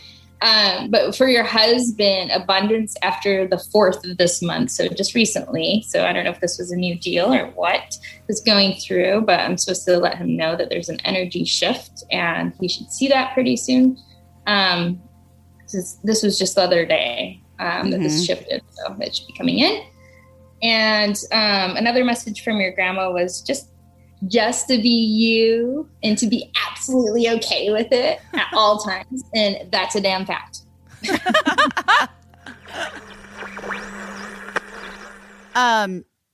Okay, so pickles and feathers. Now, this is wild because you kind of have to understand my family to like know to get what this is. And I did not get it in that moment. I was like, I don't know. I mean, it feels like my grandma, but like, I don't get it. Like, I just didn't get it. You know what I mean? The song Dreamweaver is weird. I have a very strong attachment to that song from the movie Wayne's World. Do you know what I mean? Yeah. And Wayne's World came out when I was a kid, and that was like the time when my grandma would come to Arizona for like a big chunk of the year. She became, she like lived in Chicago, and then for several years as she got older, when we were little, she would come out and she had like a condo and she would stay for like, 3 or 4 months in the winter months instead of dealing with Chicago winters. And I don't know if Moot like took me to see Wayne's World or something. Like, do you know what I mean? Like, it's possible, because that's the only thing that I just kept coming back to for some reason, is that when I was thinking about it after, was that like Dreamweaver, I was kind of obsessed with that song from the movie, and Moot was definitely around at that time. Yeah. So I don't quite know. Like, maybe she thinks I still like that song. I mean, it's a great song. It's a great song. I don't not like it, is what I'm saying. And the thing that Mark, I'll get back to pickles and feathers. The thing with Mark, I don't know if this is a new deal or what was going, but I'm supposed to let him, like, that there's this energy shift. So I talked to Mark later and told him about it. And he was like sort of floored because he had felt it on that day, that Friday. Oh, wow. And felt like everything was different. And that's pretty wild. Like, and the way that, it's hard to explain because I'm like talking about things without really talking about things. Yeah. Well, especially knowing Mark, like for him. Well, he's always been a non-believer to some extent. To a certain extent. But I said to him, I was like, the psychic like brought something up about you, but I think like it was like last Friday, right? It was like a couple days ago was the date. Yeah. Right? Yeah. And he was like, why? What did she say? And I was like, well, I don't know, just like something. And then he was like, because, and then he told me, he was like, I just felt like this shift, like in the way that he's been feeling about a thing. Yeah. And he's like, and I feel like sort of like clear now from it. And I was like, that's what she fucking said. Wow. So, I mean, that's kind of amazing. And then Moot, wait, should we play the part about the pennies? Yeah. Okay. And so the way that I channel is I just keep tapping in and seeing if there's any other messages. And I can also answer questions if you have anything specific that you're looking to dive into. Well, it's so interesting. I mean, I guess, I mean, I do sort of want to like just straight up ask Moot if she's the one that's been leaving me these pennies. Yeah, Says the you answer already is know. well, I of course I do, but I had to know, and oh God, I don't know. Paris. I'm supposed to tell you to go back to Paris. Paris. I do want to go to Paris. Okay, Moot, I'm on board. There will be an opportunity soon. Well, I'll take it. So yeah, so Moot's a little bit like busy. Don't obviously. Why are you asking questions That you already You know know the the answer to. Yes. And then And so then Pickles and Feathers, I decided to ask, like, because Moot had met Birdie but hadn't met Cricket. So I decided to ask Moot about Cricket. So here, listen to that part. Is there anything? I don't know. I'm trying to think. Like, my book came out after Moot had passed. I was pregnant with Cricket before, and I couldn't fly back to Chicago to see Moot when she was passing away. But we talked on the phone. I mean, it was before FaceTime, which is so weird. It's not that long ago, but we didn't do FaceTime then. But I just am curious, like, what she feels about Cricket. She knew Birdie a little bit, but I'm like curious if she's around Cricket at all.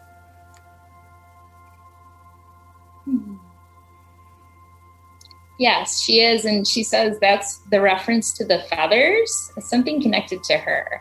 So she's showing me lots of feathers. So look for that. Like, look if they're just similar to the pennies, if there are feathers.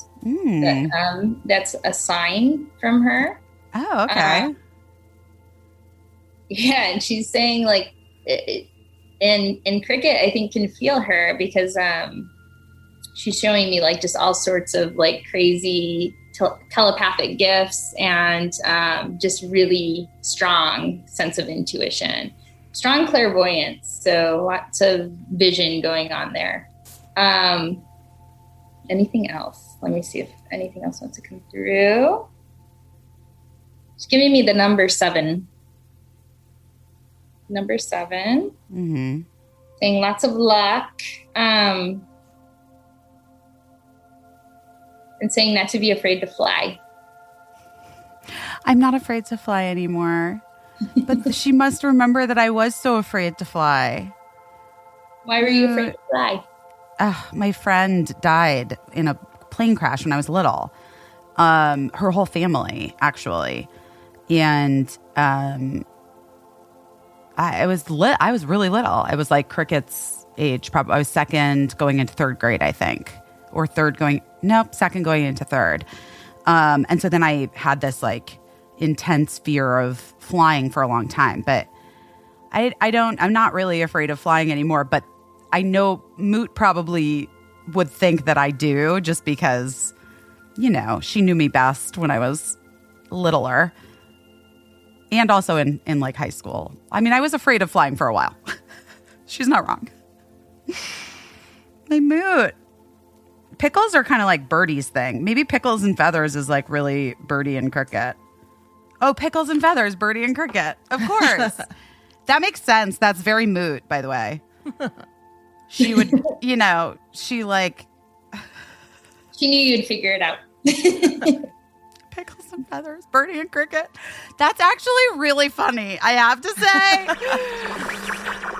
Okay, well, first of all, we all know Cricket is like a clairvoyant, right? Like, it's very clear that Cricket is operating on a different level than anyone else in the world. But this is when it hit me that Moot, in the same way that she wouldn't call me busy, she would call me Elizabeth or Lilibet or anything but busy.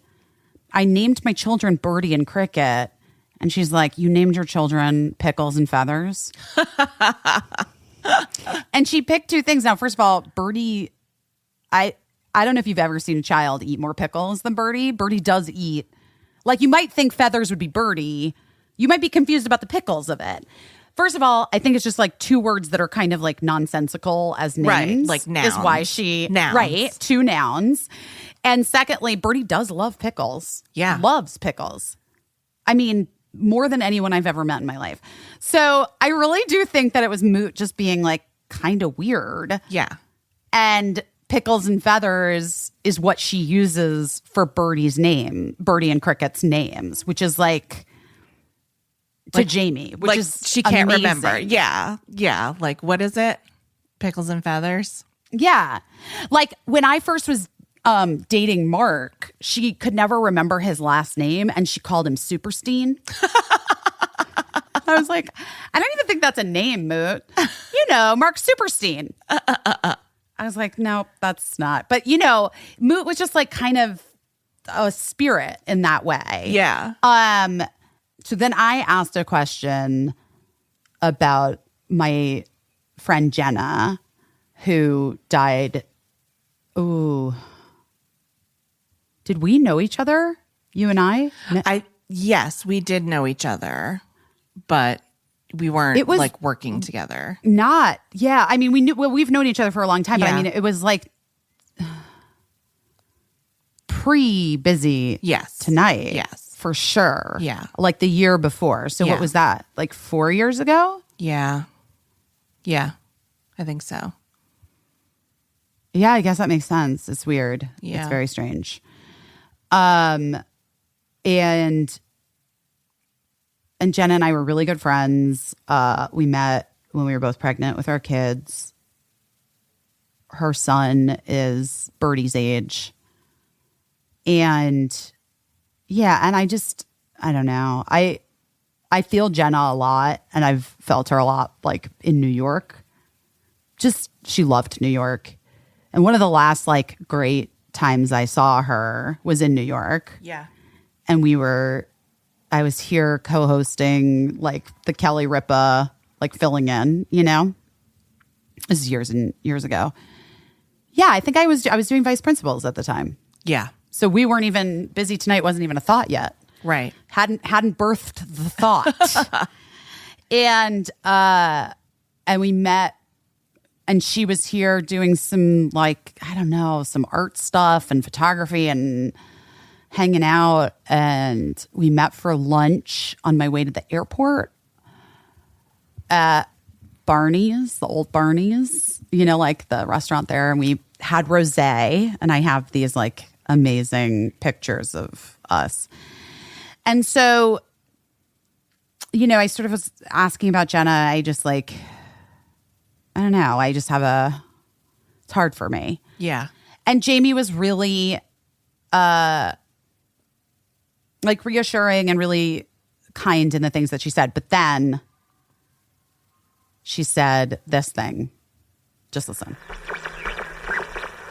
I have a question about my friend Jenna. I just don't know. I was wondering if she was coming through at all, because I was feeling her for a minute, and then in New York here, and I just wasn't sure if I don't know. Let's call her in. Jenna. Oh, and I am supposed to tell you. So there is like pregnancy energy in your auric field, which I always tell people, like, that can mean like just the birth of a new creation, right? So just want to tell you that. Take it how you want it. Fingers crossed it's that. Make a lasagna. Fingers crossed. Jenna's showing me her head. Like she's playing. Yes. Is that her? Yeah. Yeah. Okay. She's giving me head vibes. She's laughing. She goes, I know you don't want more right now. She doesn't what? She says, she knows you don't want more children right now at this moment. Current moment. So Thanks, Jenna. kind of cracking up. She's showing me McDonald's reference, like that little purple guy. Grimace? Grimace? Yeah. Wait, Grimace. that's really weird. I got Birdie McDonald's for dinner tonight. So she was Jenna, there. are you judging me? Are you judging me about the McDonald's for Birdie's dinner? But Ask I'm her. not saying anything. Okay. Put her hands up.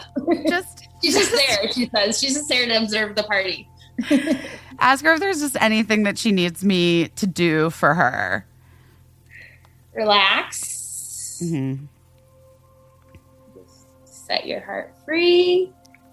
Smile. She says she's good. So just keep enjoying. And yeah, she's just giving you very like calm, chill vibes. She says she's chilling with your grandma.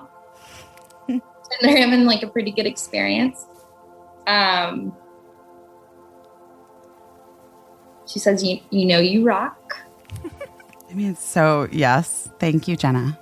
And she's just sending you love. She's giving me the number 3. Mm-hmm.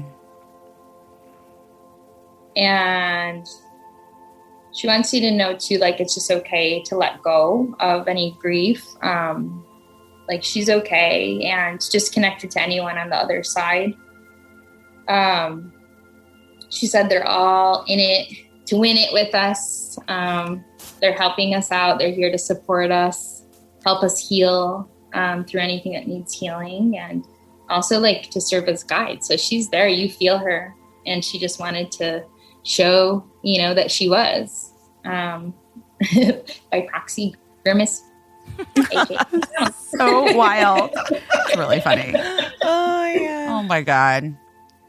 I love that Moot was like so wildly strong. She's showing me rose-colored glasses. Not seeing the world through rose-colored glasses. Jenna? Mm-hmm. Yeah. That's fucking wild. That's very her. I love that. I love that. It's crazy. You look beautiful, Caissie. You look like angels are on you right now, doesn't she? Yes. It's like light shining down. It never fails this time of day. Never fails. No curtains in this place. It looks really good. Oh my god. So I guess we feel like I should stay in New York for a while. This is what my people are telling me. My light people. Go with your intuition. I'm hearing the words semi-permanent are coming through. Very strong. Semi-permanent. Maybe they just mean my pink hair dye. Yes, lots of like love and laughter is coming through for that. And there's going to be a curveball that comes into play, and so that I hope it's not a pregnancy. Guys, I'm teasing. When we look back, we connect the dots. But yeah, it's A there's curveball. a curveball that's coming, and it's not anything bad. It's good. There's all like beautiful blessings. Like you're in a point, you don't have to wait for the other shoe to drop, anything like that. Lots of abundance, prosperity, spiritual blessings, physical health, wealth, all of that good stuff. The curveball, let me just see if they want to give me any juice that connects it. I keep seeing like baseball season, so Okay. that could be like spring until fall. Sure. Signing with the Mets. I want to take closer to fall. I'm like, What's that? could it just be baseball? Maybe it's just baseball. Like a literal curveball, not metaphor. Yeah, maybe it's the Cubs. My grandma loved the Cubs. Spirit likes to give us bifurcated messages where there are more than one truth. So while that, yes, is a definite. Oh, right. I get what you're saying. The curveball's coming. Okay. That rose-colored glasses is nuts. It's nuts. Jenna literally said that to me. Like, I can't even explain to you how, like, that was an actual thing that she said to me. And in real life. That lunch in New York. We were drinking rosé. Yeah. And she was talking about how, like, she was like sort of making a joke, but she was like, I don't know, man. Like, I'm putting on my rose-colored glasses. That's how I'm going to look at things. Like, just like, and I was like, my rosé-colored glasses. And we're like, it was like a bit. Like a moment. Yeah. It was a moment that I remember very clearly. Yeah. And so then for Jamie to have that, like, exact thing come through was pretty shocking to me. Yeah. And really wild. Really wild. Really Wild. really wild. And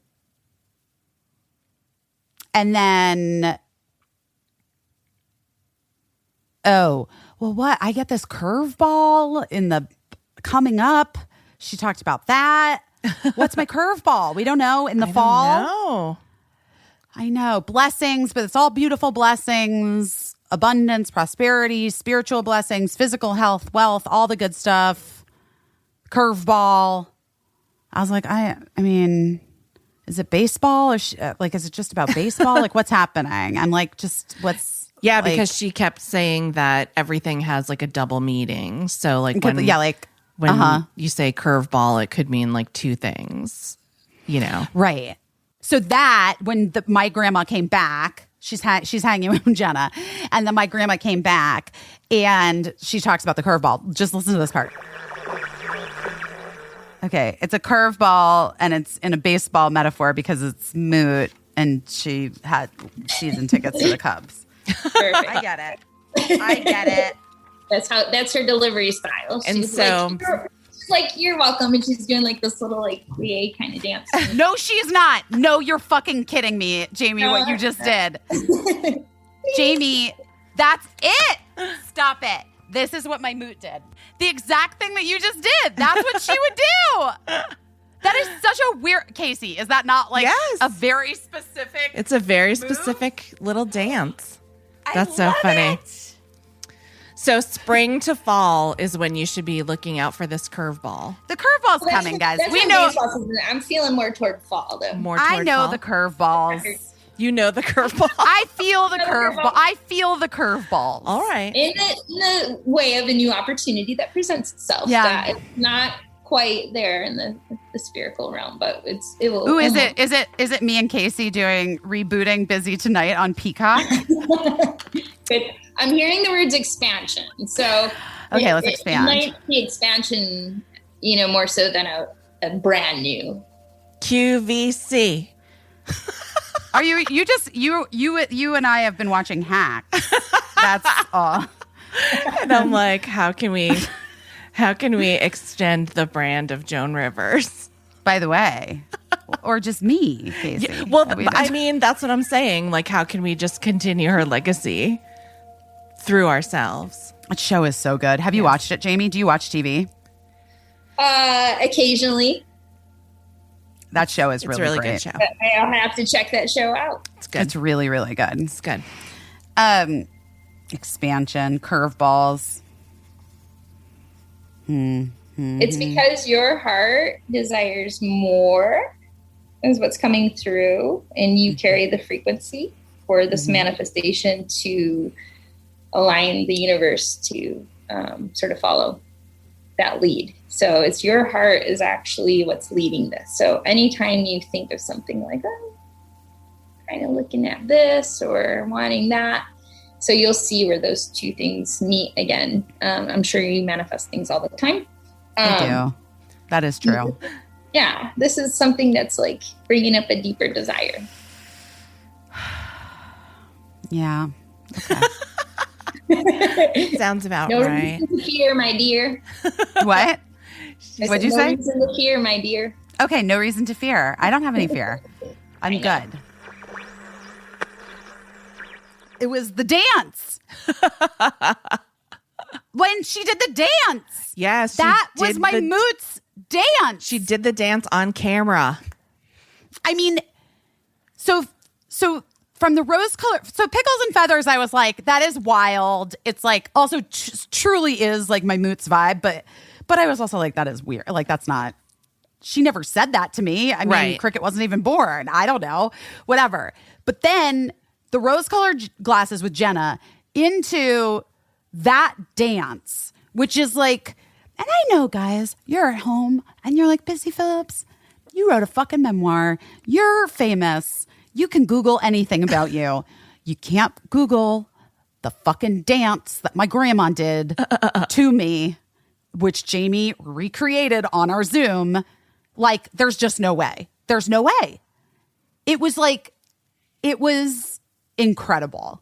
That was literally like the wildest thing. Do you want to hear something even crazier? I talked about it on Las Culch on the podcast, but if you didn't listen to that podcast and you're just listening to this one, I'll say it here.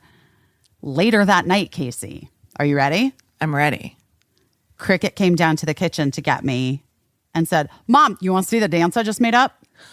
Oh. And I was like, shut your fucking mouth if you do this dance right now. I swear to God. No, I'm kidding.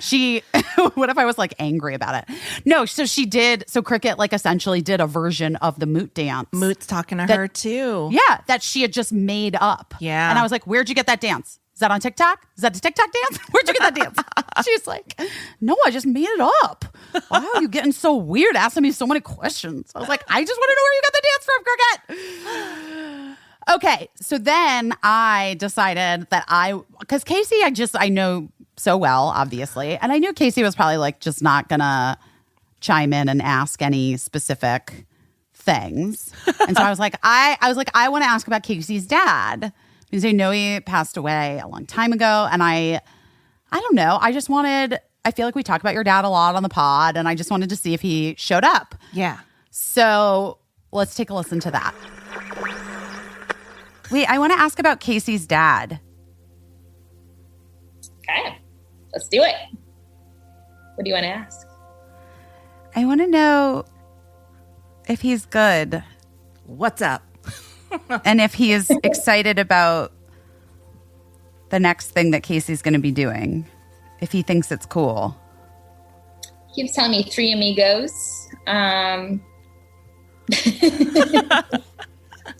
He's playing on your party next door. So yeah, three close friends, close proximity. He's saying you don't have to be rushing. It's okay to chill because everything will unfold with purpose. Is he good? He says, you know it. It's actually showing me like a little peace sign. Makes sense. And yeah, he's saying like 2 words, like keeps coming through. Kind of like the 2-word story kind of thing.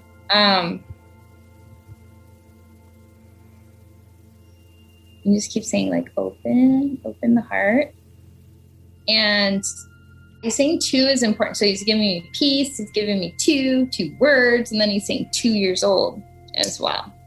And just sending you love to that period of time.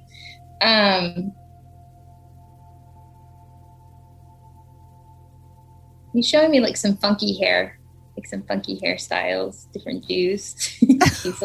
He's cracking up about it. Okay.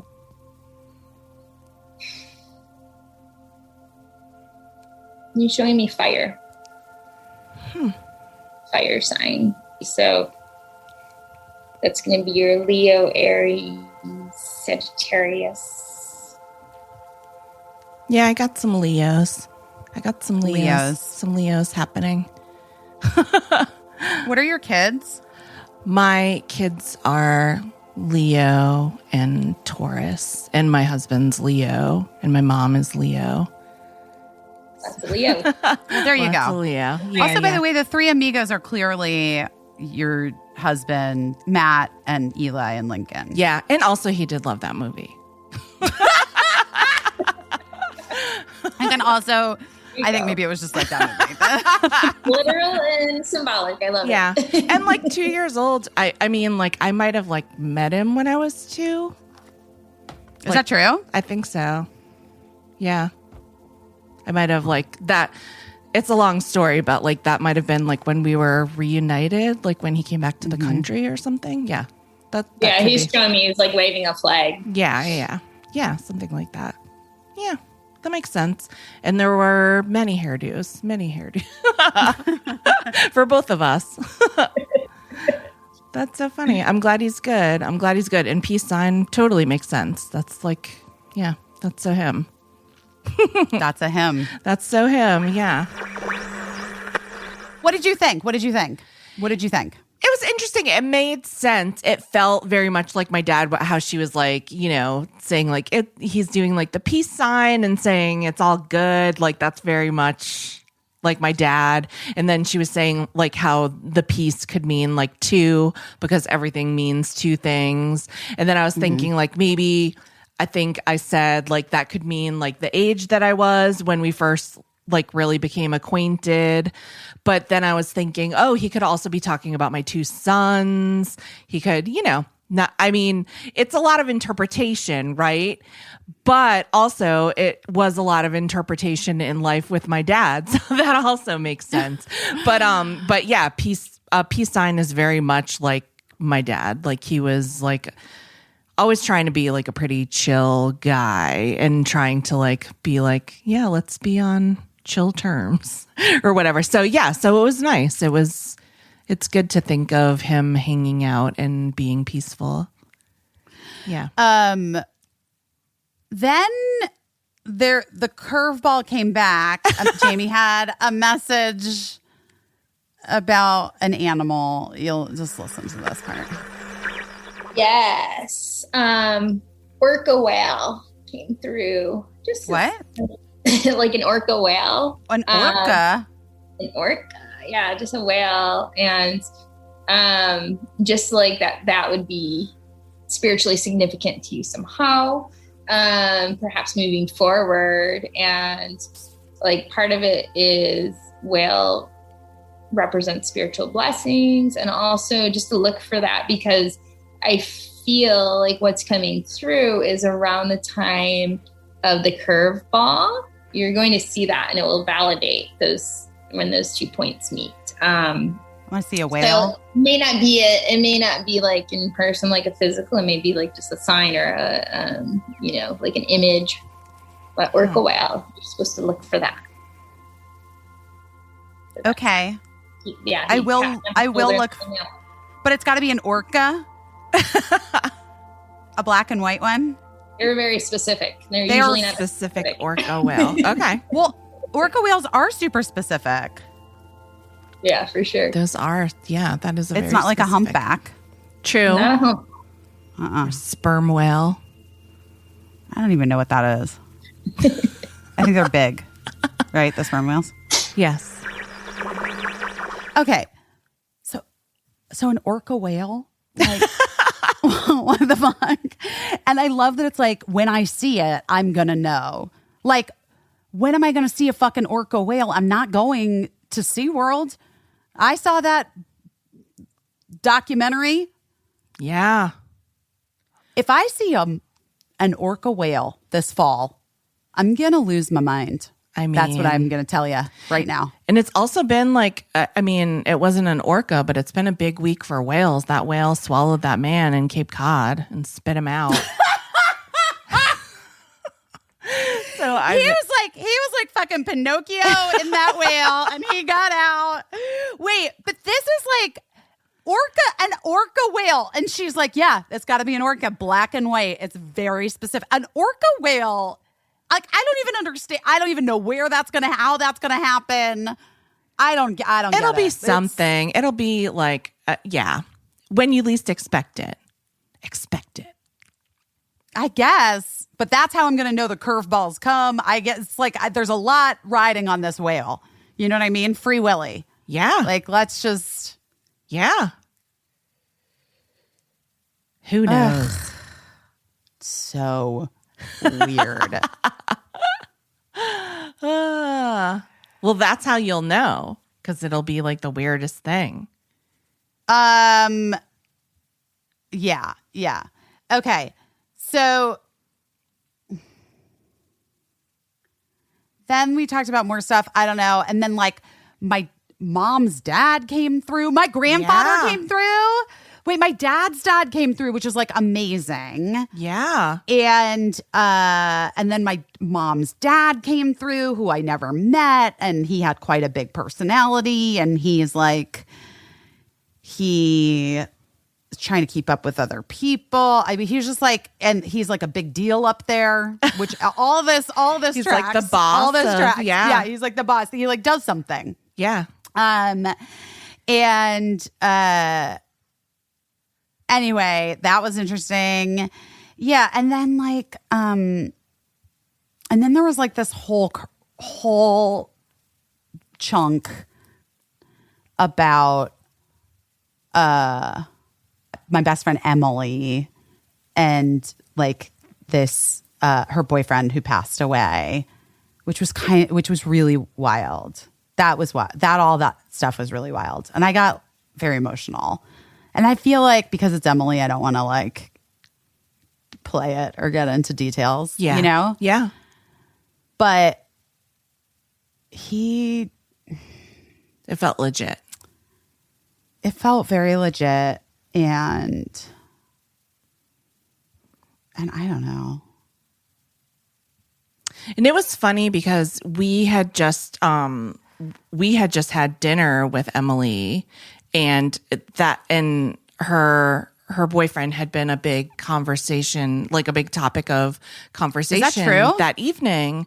Remember when we all went to dinner because you came to town? Oh my God. And we had just. Oh my God, you're right. That had been like the main thing that we spoke about that night, was like just all of that and sort of like working through that. And because I just remember feeling like I feel like I know Emily so well because she's your good friend, and I like Emily so much. I really do. I feel like she's just one of those people that like I like to talk to Emily like outside of being your friend, you know? And I just remember being like, I'm so glad I went to this dinner tonight because I feel like I know Emily so much better. Like I know so much more. Well, Emily, like BB, who's listening right now and probably is so fucking mad already at how Sorry, much we're Emily. talking about her. But BB is like definitely a person who I think has like some walls up all the time, even with people that she really likes. Like I do think that there's, you know, it's hard. I think it's hard for her sometimes. And I think a lot of that has to do with when Chuck died, and like, you know, it's really fucking hard. It's hard. It's hard when you're really young and you lose someone that you love so much.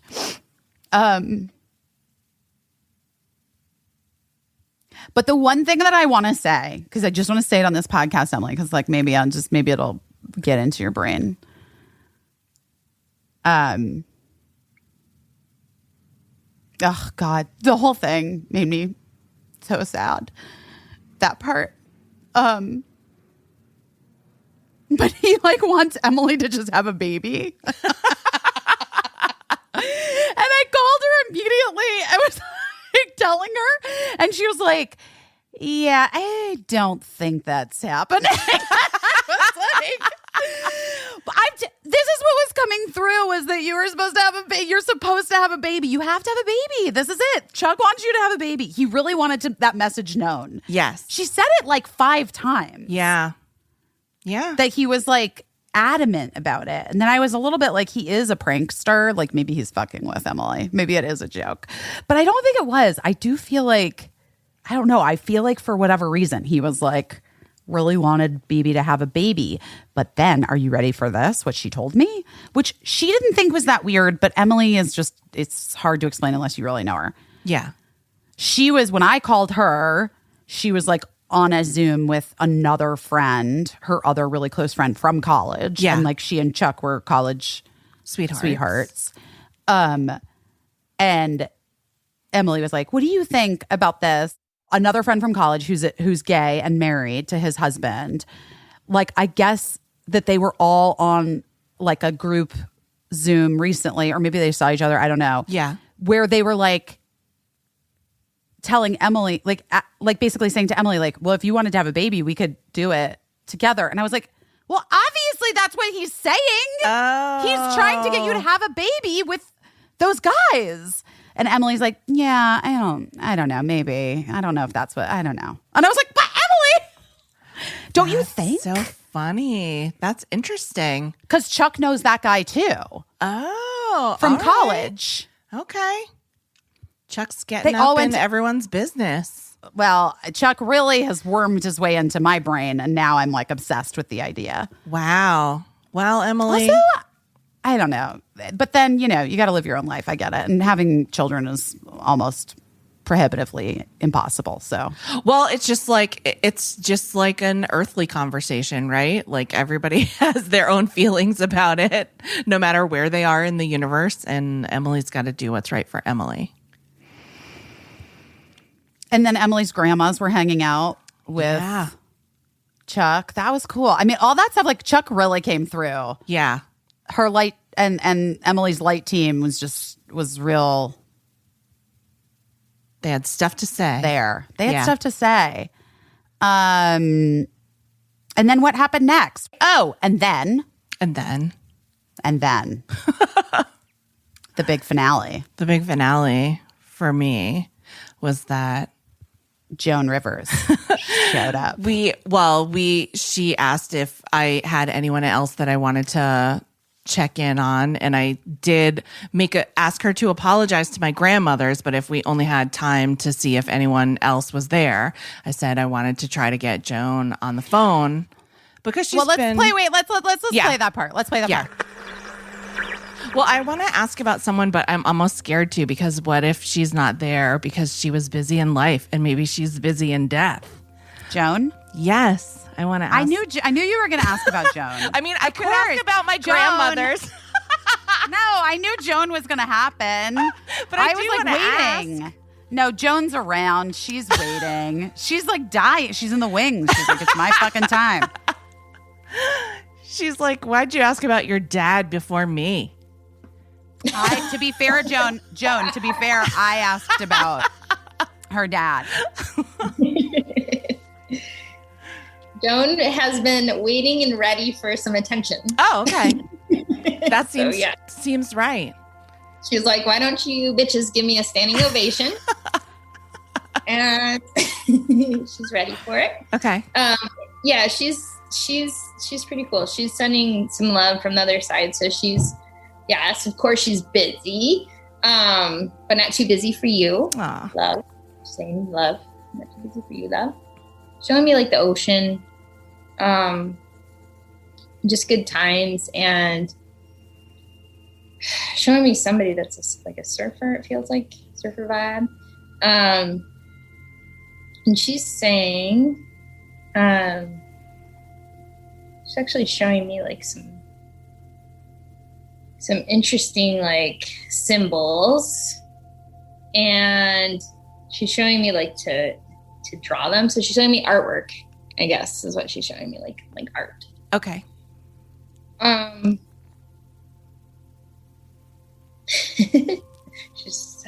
having a sidebar. She's telling me she's quite crafty. Yes. Was she? Yes. And she keeps mentioning somebody's name like with an E. And she's also saying it's somebody that you guys both know mutually. Okay. This might have been who you were talking about earlier. She's saying it like L or, and she is also saying like, she is in between she's in a specific transition period. So feels like she's getting ready to come back. So will you guys cross paths? She said that's to be determined. But yeah, she's getting ready to come back. And she's saying like, she wants to share like very strongly that nothing to fear about death, not that you guys do, but that there's so many blessings, and so many blessings like right here in the now. And like, you guys both should play as much as you possibly can. Like, make time for play. Don't work so hard. Like, she was always busy. So don't work so hard. Just play and enjoy. And smile. And she's saying, smile from the heart. Yeah. And then she's showing me a little boy. A little boy. Yeah. She said it'll always be to her. Yes. Yes. I wanna ask like, I want to ask if she like knows about how everybody feels about her. Like, I don't just, I'm curious if she knows about how everybody feels about her, and like, does she feel the same way she did when she was here, or does she feel differently?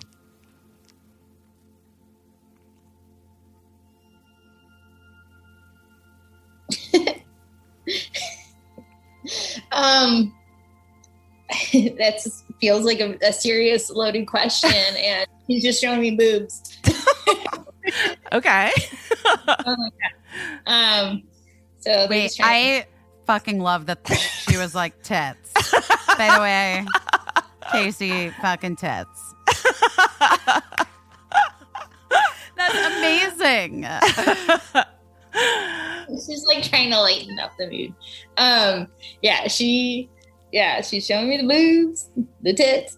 And she is just showing me like a big fucking butterfly. She's like, there will be a huge transformation. So, and she is showing me she's in that. So of course she says she's like watching and studying and learning, you know, like there's always like this like show, like entourage of spiritual energy, right? And watching what we do to help us learn and grow, but also for them. And she's saying that's very much a part of her journey right now, is to observe and to learn so she can make this next shift. Yeah. So it feels like she's very aware, very much so.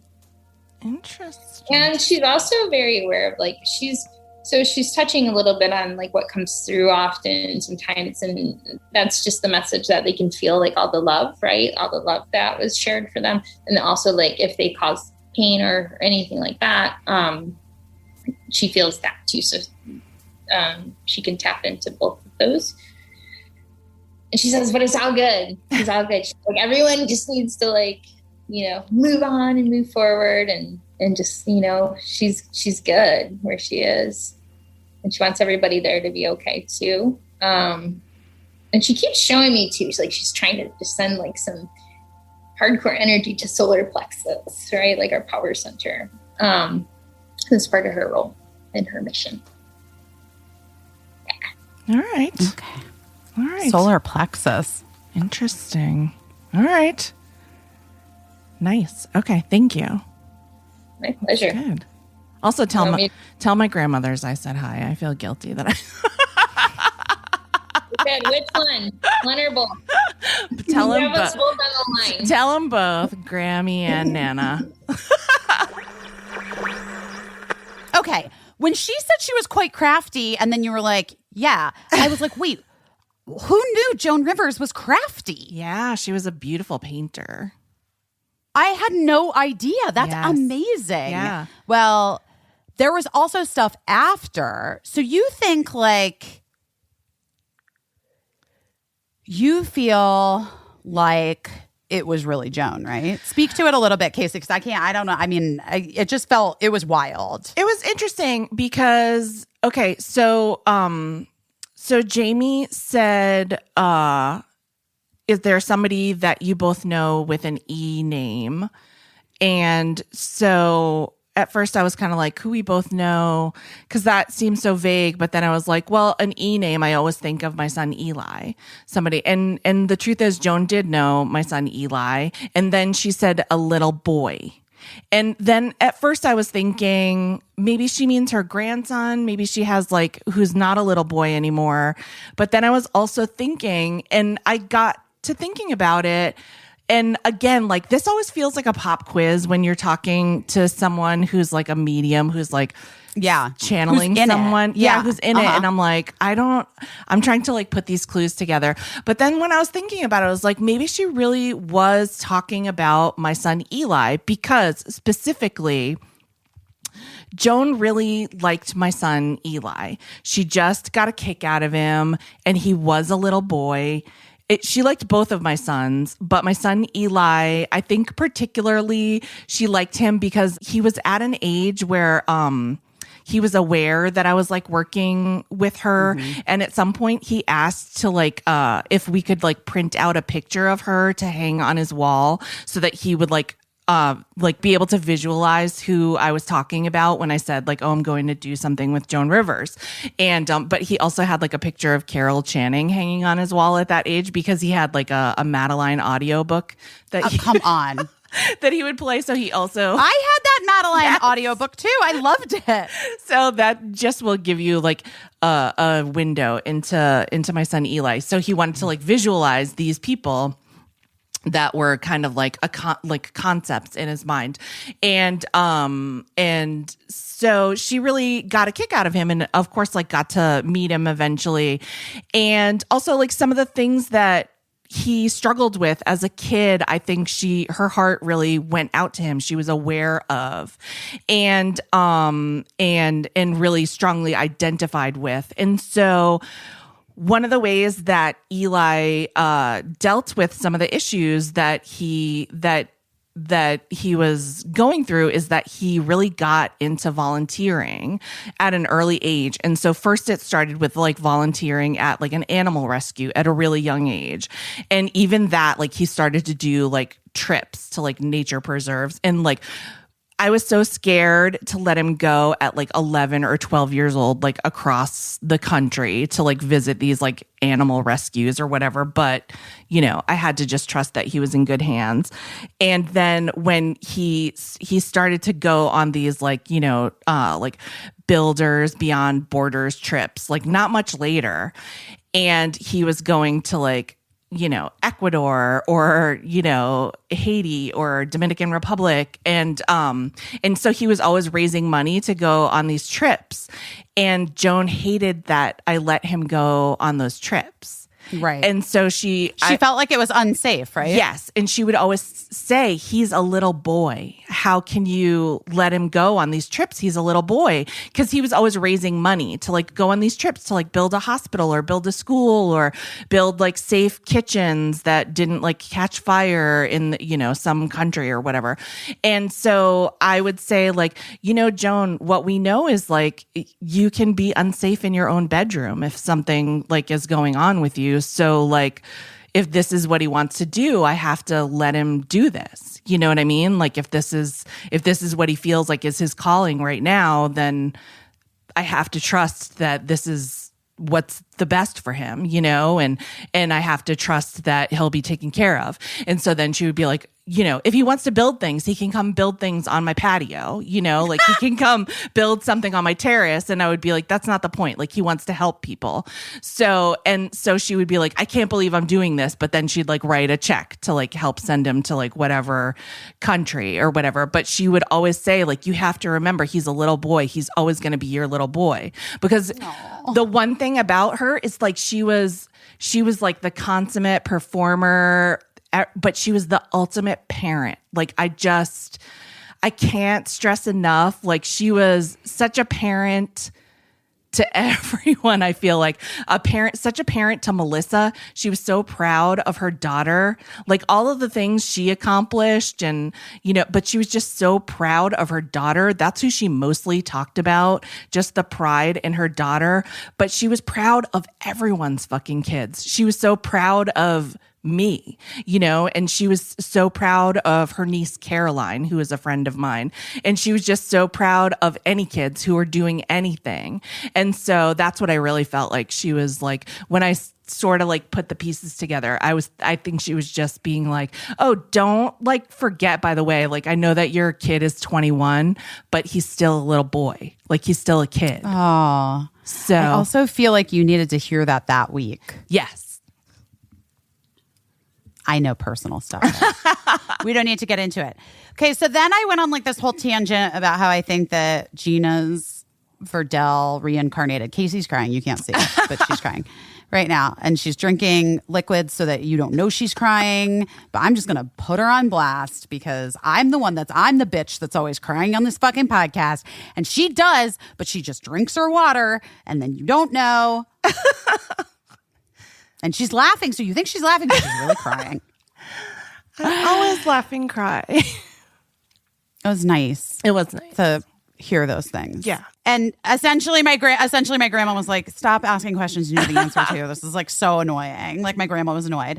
And then it was time to say goodbye to Jamie. We talked to her for a long time. And so I asked her, like, what can we do, Jamie? Like, what can we do for our light teams? What do we do? And let's just hear what Jamie has to say, like just right at the end. I thought it was interesting. Maybe you guys it'll help you. Jamie, what can we do? Like, we know like our little light teams are just hanging. What can we do for them? Do we talk to them? Do we what do we do? Absolutely. There are a couple of different things that you can do just to call in their energy. One is you can actually, just call them and talk in the open as if you were talking to them, like if they were sitting right beside you, and just like listen clairaudiently what comes through.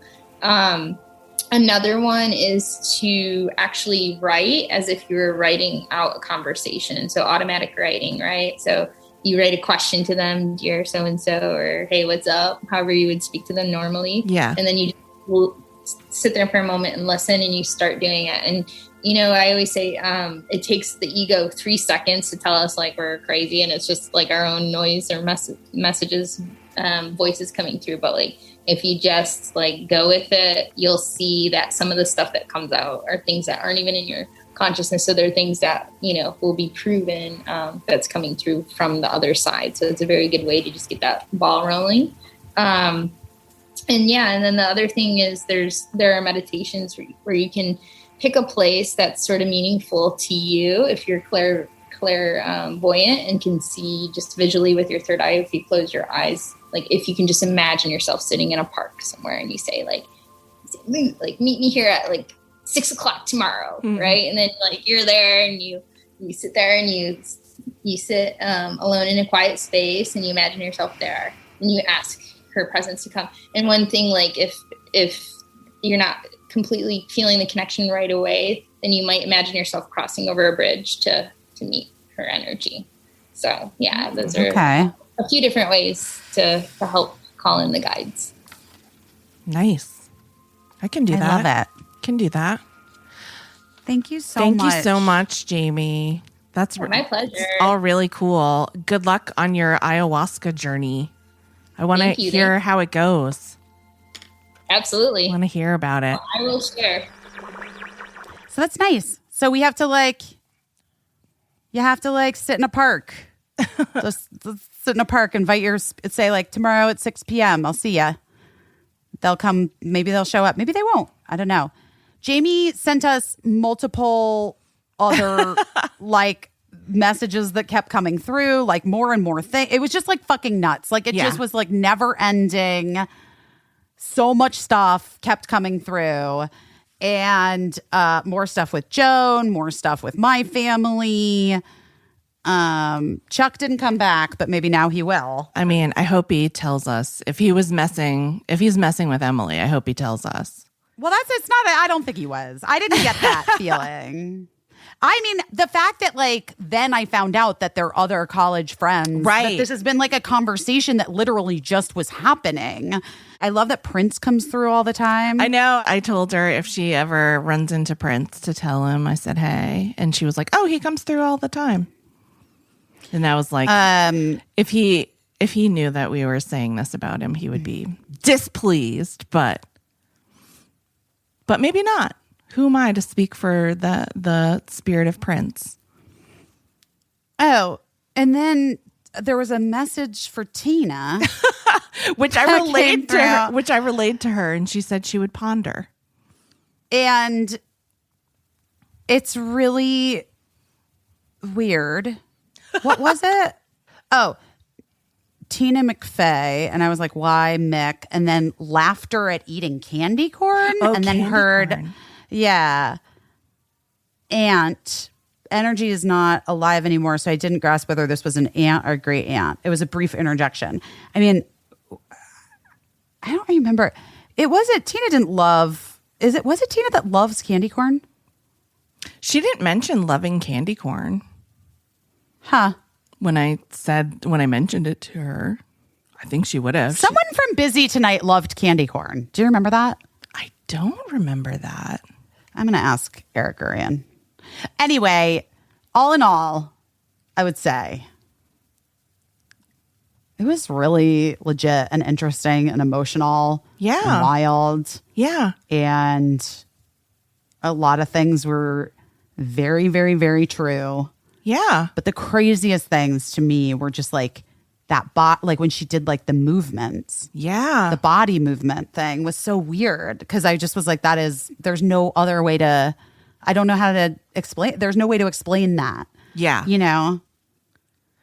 Yeah, it's interesting. I mean, like, I know people are skeptical and people love to say, oh, it's like a party trick or whatever. But then I'm like, well, it's a fucking good trick. It is a really good trick. And like I said, I know a certain amount of it is up to interpretation. But Well, right. We're talking the pickles and feathers thing. I'm sure people are like, Busy, please. Come on. Yeah. honey. Come on. But here's- That's fine. But then the dance. Yeah. But here's what I'll say about anything like this that is up to interpretation. Any of this stuff, any of these like crystals or meditation or any type of like anything that people are like, any of these things that especially men I know love to say is like, that's bullshit, astrology, I just think like anything that gets you where you are interpreting something and you are sort of like, let me just think on this and think like what it can mean to me or whatever. Like, let me center myself in this moment and just think, like give myself a minute to think about what it could mean for me. That's not a bad thing. That's Right. not a Yeah. bad thing to think about, like, what does this mean to me? What does this color mean to me? What does this crystal mean to me? What does this new moon mean to me? What do I need to give up? What do I need to remember? What do I need to commit myself to? What do I need to let go of? Like, those are not bad things. Those are all great Ever. tools and techniques. It's never bad. Like, I did this thing where I, like, for one of the moons, I don't remember. I did this thing where you're just like, that which is not for me is not of me. Like, I like release it all. I reject it all. Like, don't bring it in, Yeah. And Birdie was like rolling their eyes. So, Mom, I'm so embarrassing. And I was like, first of all, no one can see me except for you. So if you put me on TikTok, then I guess you're the one that's embarrassed. But secondly, I was like, what's bad about just saying out loud? We say things like we want all the time out loud. Yeah. You know what I mean? Yeah. Like the power of intention is huge. We know that. So what's wrong with saying like, I'm going to release things that are being put upon me by others right now. Like in this moon, I'm releasing this and this. Like, I don't know. Why not? I cut my leg, Caissie. I don't know how. How'd you cut your I don't know. leg? I'm just bleeding. Oh, no. Oh my God. I am going to be one of those old ladies that is just like constantly has blood pouring Just out of them walking from around somewhere. with just bruises. just like bloody skin, like paper thin skin, Yeah. just like blood running down their arms. Anyway, That's all old ladies, by the way. it's true. And old men. Let's be real. Yeah. Guys, we had a really delightful time. Highly recommend if you're interested, check out Jamie. She was incredible. Yeah. And it was really generous of her to It was so generous. take time out of her retreat in Costa Rica to talk to us. Yeah. Yeah. Well, anyway, we love you. We're sending you so much love. It's my birthday in 2 days. How do you feel about this birthday? I don't get it. I feel like 41 fucking was a wash, and I feel like I'm turning 41 but I'm really turning 42, and I'm just confused. I just feel like, I'm hostile toward age and time. Right now, this year, like right now. Yeah, very hostile to death. Like Me I'm too. like looking Yeah, at I'm like being dead is so stupid. I'm mad about it all. Although I don't know, now I feel a little bit comforted with our talk with Jamie, just like knowing that like I'll get to be like my kid's light team someday. Yeah, it's don't make yourself cry now. I can't. I haven't even. You got to find your mouse ears. You got to eat and find your bin of the mouse ears are missing. What the fuck? I'll have to buy new ones. There's another $48 down the drain. Oh Lord. They're so expensive, those mouse ears. But they're cute. Yeah. We like them. I mean, yeah. We obviously like them. We have a collection Obviously, of them. you have a bin. Yeah, somewhere. All right, somewhere. Somewhere. All right, you guys, we love you. We'll talk to you next week. Thanks for hanging out with us again. Yeah, I hope you liked like a little bit of a change up, a little bit of a different show. And we'll probably be back to the regular format next week. But The you never grind. know. You never know. You don't know. We're our own bosses, as you know. That's right. So that's right. We have do what we we're not want. we're answering to just our light teams, guys. All right, bye, you guys. We love you. Bye. Bye. I don't know what I'm doing, but I'm doing my best.